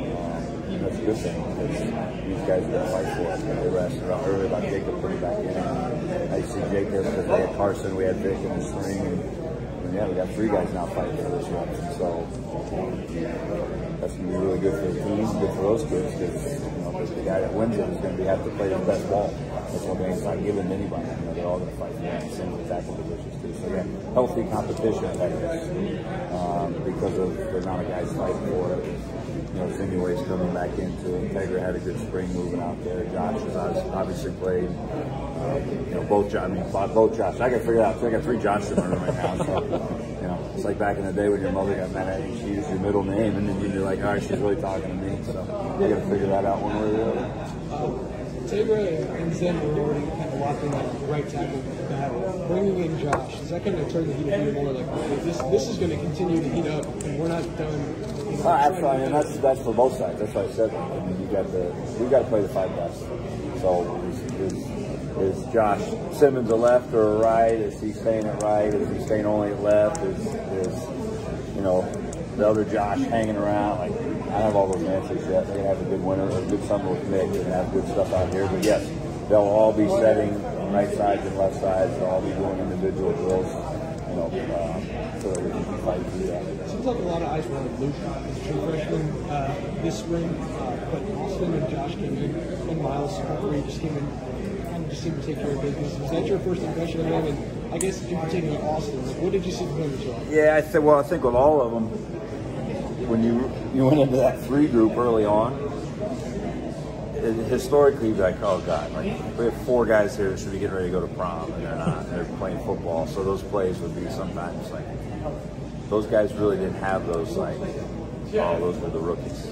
They handled a lot of stuff pretty well, and then they all kind of came in their own. Like you talk about, Padilla that went in. He's never really played center. He's going from tackle to center. Well, now the ball's in his hand. He's blocking Mike Hall, doing some of these things. Those guys on the inside. So that was good for him just to kind of get with that. Austin coming from his offensive style, what he ran in high school to now, adjusting to the speed of the game and those guys. So I was happy with all those guys. Now they get another cycle through with Nick and those guys and Higgs in the weight room, just getting stronger and physically growing because they are still just now fresh out of high school guys. We had them early, but I was happy and excited the way all of them performed, the way they grew, and then their approach after too was really good. Our exit meetings of what they needed to work on. Sometimes you hear it, and all of a sudden they saw it on tape or they felt it, and then they're like, "I got you, coach. We got to go to work on this." So they've all got the right mindset. You already see Harrison, DeWan, those getting picked decent positions, especially Harris. Have you already seen that pay off on the trail? Are you starting to see that kind of pay off for itself? Yeah, a lot of the kids talk about it. They ask about it. It's the newness to it of, hey, I could be the next one of those guys, and say, that's why we're recruiting. So that's a little drop in the bucket, though. You still got to visit the kids, have them visit. You got to get them on campus. You got to get around their families. You got to get around their coaches. You really got to dig in and recruit wholesome. But that's a huge part of it. It's definitely easy to go into saying, look what those guys are doing. You can come do this versus, hey, we're trying to get somebody to do that. Justin, what did Enoch do in the spring that's kind of elevated him a little bit? He played really consistent. He's a powerful, strong guy, and he played that way coming out of the spring.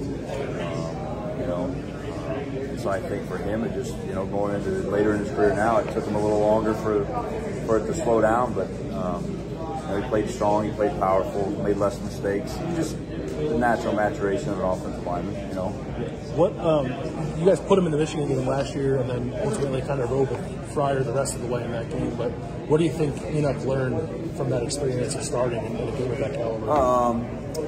You can talk about games and this could hurt you, this could get you beat, this mistake is what you got to eradicate and correct when you're playing a really good team. So I think for him now, just like we talked about those young guys a little bit, like you can talk about it till you're blue in the face, and but then now seeing it and watching it on tape and being a part of it, there's another learning opportunity there from like, okay, this is what I can't let happen again, and this is what happened if I do that. That'll be a big benefit for him. I want to ask about Avery, big off-season news, positive for him, going to Michigan and everything like that. Just what was your takeaway from his fight and that experience? Still learning from him. Still, as you talk to him, you talk to his mom. You get little messages here and there, how's it going on, what's going on. But yeah, you said it, it's fight. For him to get that and that be thrust in his life so quick, so happy for him because he is, looks like the light's into the tunnel now, and he's kind of digging on that. So he went over. It was his call. His mom and he called in and said, "Coach, can we get with Coach Tucker and get something set up at the hospital? I'd like to go over and talk to some young kids." And I'm living it too. I'm supposed to be this big, tough football guy, and he got me too. But I'm going to keep fighting. Like that was all driven by him. That wasn't a photo op or a Twitter opportunity. He wanted to do that and go share his story and be around those kids. So he's going to continue to do that. And being put in that situation this early in life, just going to make him tougher. He's going to be better for it. In the middle of it, probably doesn't feel that way, but that's how he's handling it right now. It's the right way to do it. What do you see from the rest of that room in terms of supporting him? Yeah, when something that real is all of a sudden put into your face or your lap, it becomes real. So I think with those guys being kind of in the arena with them, you know, like I said, it speaks volumes through. Again, you saw it come back when Kyle went over and Josh went over, and you know, I had a bunch of linemen that went over with him. Carson was over there, so you know, being around him off the field and learning from his experiences is going to help those guys too. Probably makes. I mean, you know, eventually we all go through stuff, but big things become little real quick when you have real shit thrown into your, or excuse me, real stuff thrown into your lap. I'm sorry, guys. And so you just, you know, you grow from that. And then as they grow and, you know, you get put in similar situations or other situations with tough times, then they can be a sounding board for those people. And that's what Avery's going to do. You know, in 5 and 10 years, he'll be rolling around doing whatever he's doing, and people will be like, wow, you went through all that? And he'll be like, yeah, I did. He's tough. He's a tough guy. So hopefully that wears off on the kids too. What's kind of the plan for Avery now that he's cancer? Kind of what's the plan, like how to get him reacclimated? Yeah, it's all going to be based off the doctor's orders and what's good and safe and healthy for him. But being around his guys and being involved as much as we can is going to be top priority for us, and as much as we can have him around and doing those things. But I mean, I think we're in the thick of it right now with him until we figure out what's the best plan of action medically with him. But yeah, as much as we can be around him and he wants to be around the guys and doing those things, that's priority number one. Less worried about kick sliding on 3rd and 7 and more about making sure he's taken care of. When you bring in someone like Josh with the portal, how different is his adjustment to Ohio State as compared to like the guys who came in the spring, the 3 guys this spring? You know, how much is there? Is it a shortcut that okay, you've been in a college strength and conditioning program for a couple of years, you haven't just been running a high school offense for the last few years? How much does that trim off of the adjustment?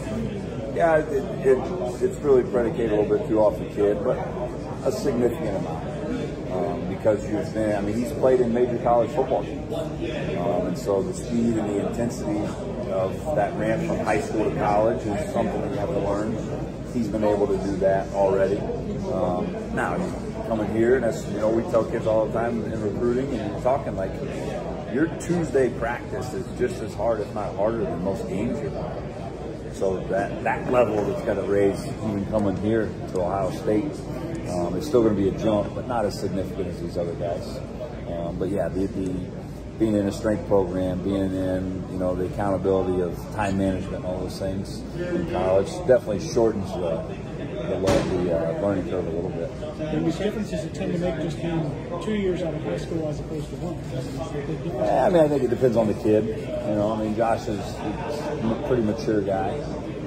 You know, and so I think it would just differ kid by kid. But so far, I mean, he's kind of come in, he's quiet, he goes to work, and he wants to get better, and he's adapting with Nick and the training and all that stuff and the plays. And trying to get around Mike and I as much as he can, just in playbook form and everything that we legally can do, he's trying to do. So that his understanding of that learning curve is there. And then now how fast he responds to it is all he's trying to do, just because he wants to be part of the room and produce. He had a lot of penalties last year at San Diego State. Is that something you look at and say, like, oh, we can coach that out of him, we're not worried about that? I mean, you look at everything. You look at all that stuff. I mean, there was one game they had some cadence issues and stuff where, you know, it happened a lot here sometimes too, where, like, it's easiest for the side judge, you know, to be like, oh, who was the false start on? Well, 5 guys jump, but who's the closest guy to me? It's that guy.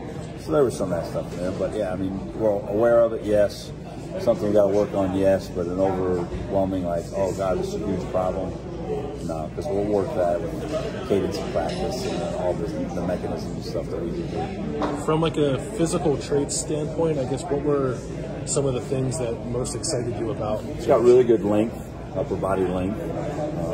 You know, he's been kind of in the portal and doing stuff on his own for a while, since the end of February, and he looked great, body comp and everything coming in. So there's an internal drive there. Now the best part is he's here, he's around the guys, and he's one of us, and he's doing this. So now he can get in with Nick, he can get in with Diggs, he can get in with KP and all those guys in the weight room. You know, but he's got a great frame, he's got good length. He's got twitch, he's got burst, he's got a lot of tools that you look at. I mean, I offered him out of high school last place because felt like he had a chance to be a really good player. So this is not something that guy just popped on the scene. been a player. I want to ask you about Carson Hinsman. I know from talking to you in the spring, you mentioned that you felt like he was having a good spring, but you said 280 or 298 pounds trying to block Big Ten. Those guys might not be like the best weight. How much weight does he need to put on, and how's he doing in that regard? Yeah, we'll structure all that with these guys through their body comp and how explosive they can be and what their strength and those things match. So with the magic number, I don't know it right off the top of my head, but we've got it. And that all runs through Mick. I mean, it's the easiest thing to say. You want to be as big as you can without losing your speed and your strength. Now for linemen, you know, what's our speed?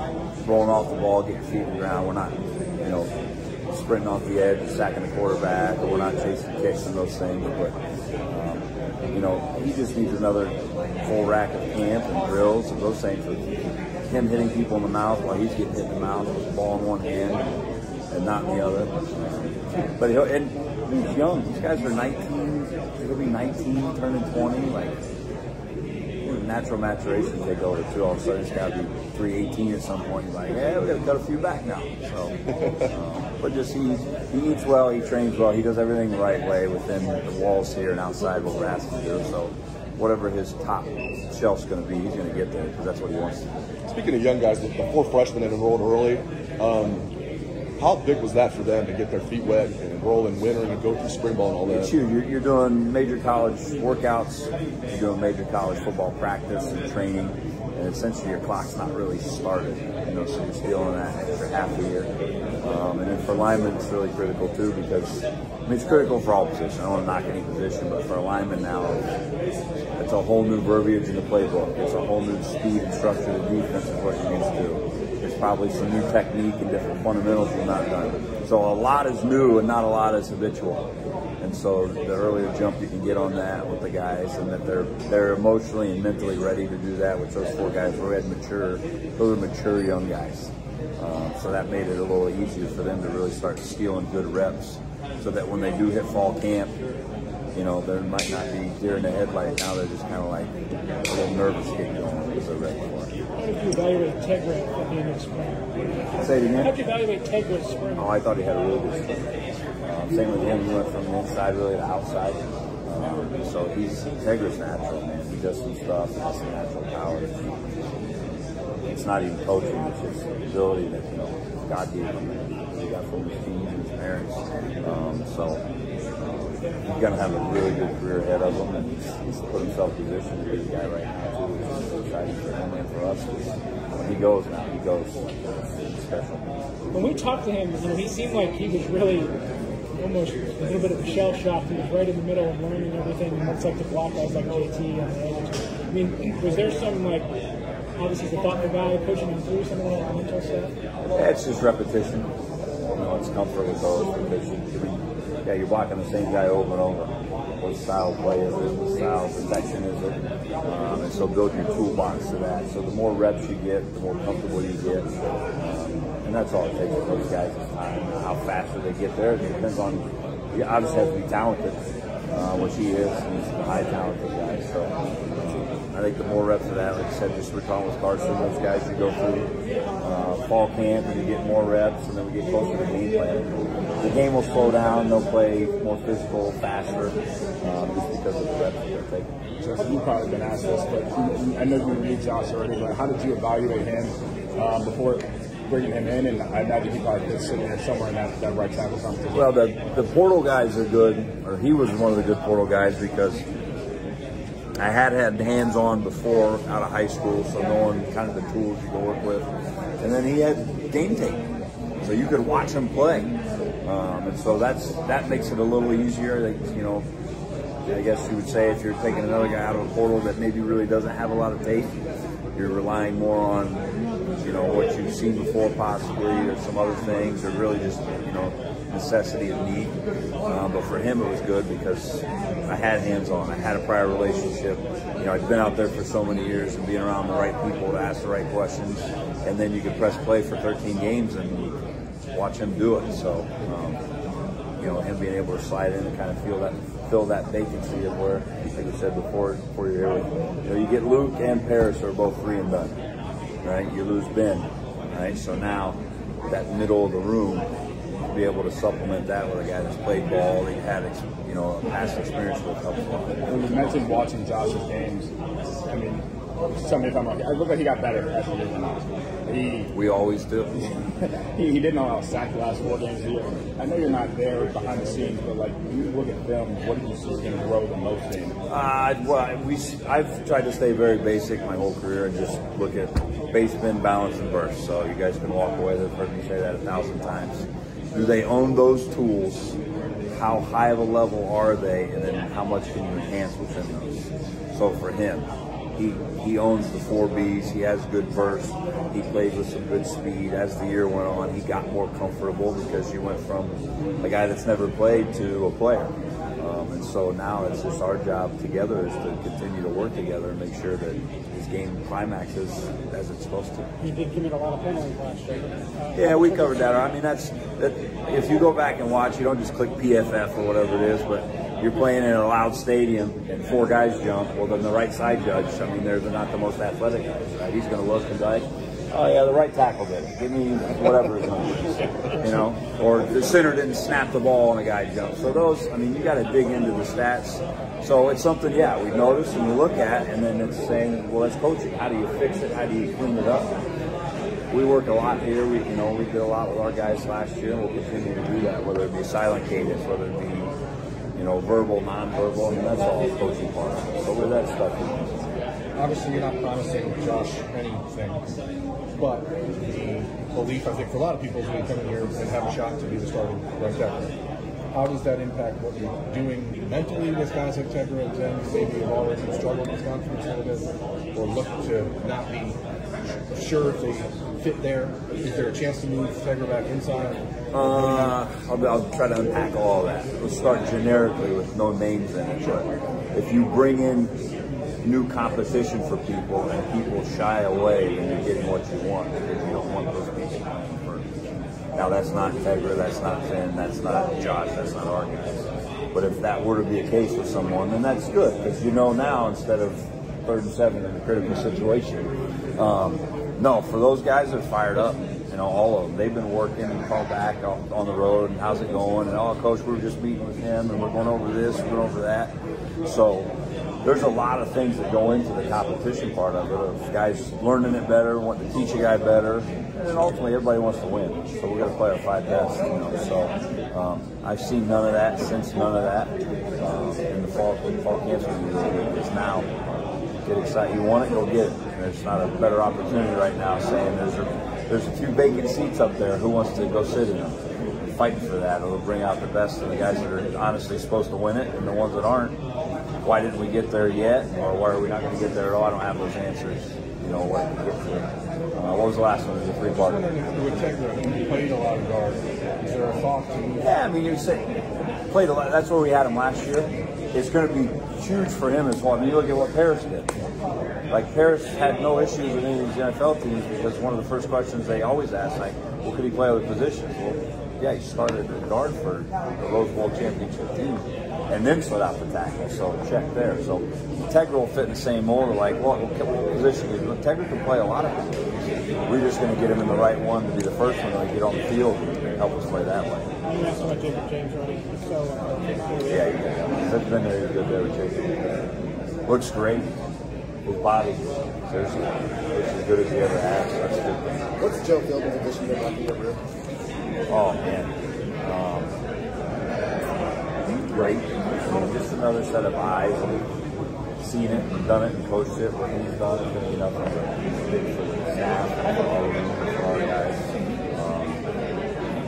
A1A professional coming in and wants to learn our stuff, wants to learn what we're doing. I want to learn what he's done and do those things. So it's going to be really good for us moving ahead. And so far, he's been awesome.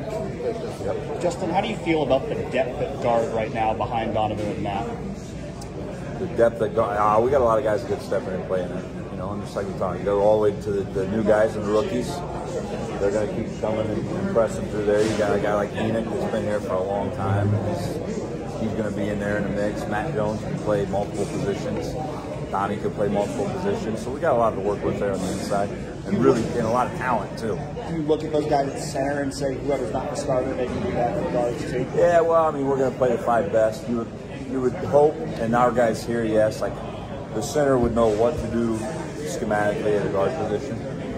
And flip guards are going to know what the centers are doing, the way we teach and coach it that way. So we've got some flexibility in there, but right now just finding who's 1 and then 1A, and that's kind of digging there. But eventually the numbers, the skill, what we have, we'll have a lot of guys that can float in there and play. How confident do you feel in Josh Fryer right now if he was to be the starting left tackle week 1? Very. He's training his butt off right now. Spring was good for him to find some, kinks in the hose that he needs to maybe undo, and then also some other stuff that he did well. It's like, I got to keep supplementing this. So, he's one of the leaders in the squads right now. Again, voted by his teammates. So he's doing all the right stuff right now. We just got to get him through. We're gonna have 20, 30 some practices in the fall. Then you got fall camp leading up to Indiana, or the game week up to Indiana. So we got a lot of ball ahead of us. So these guys all can take a big step. Do you kind of expect, like going into a spring, that you're going to have some issues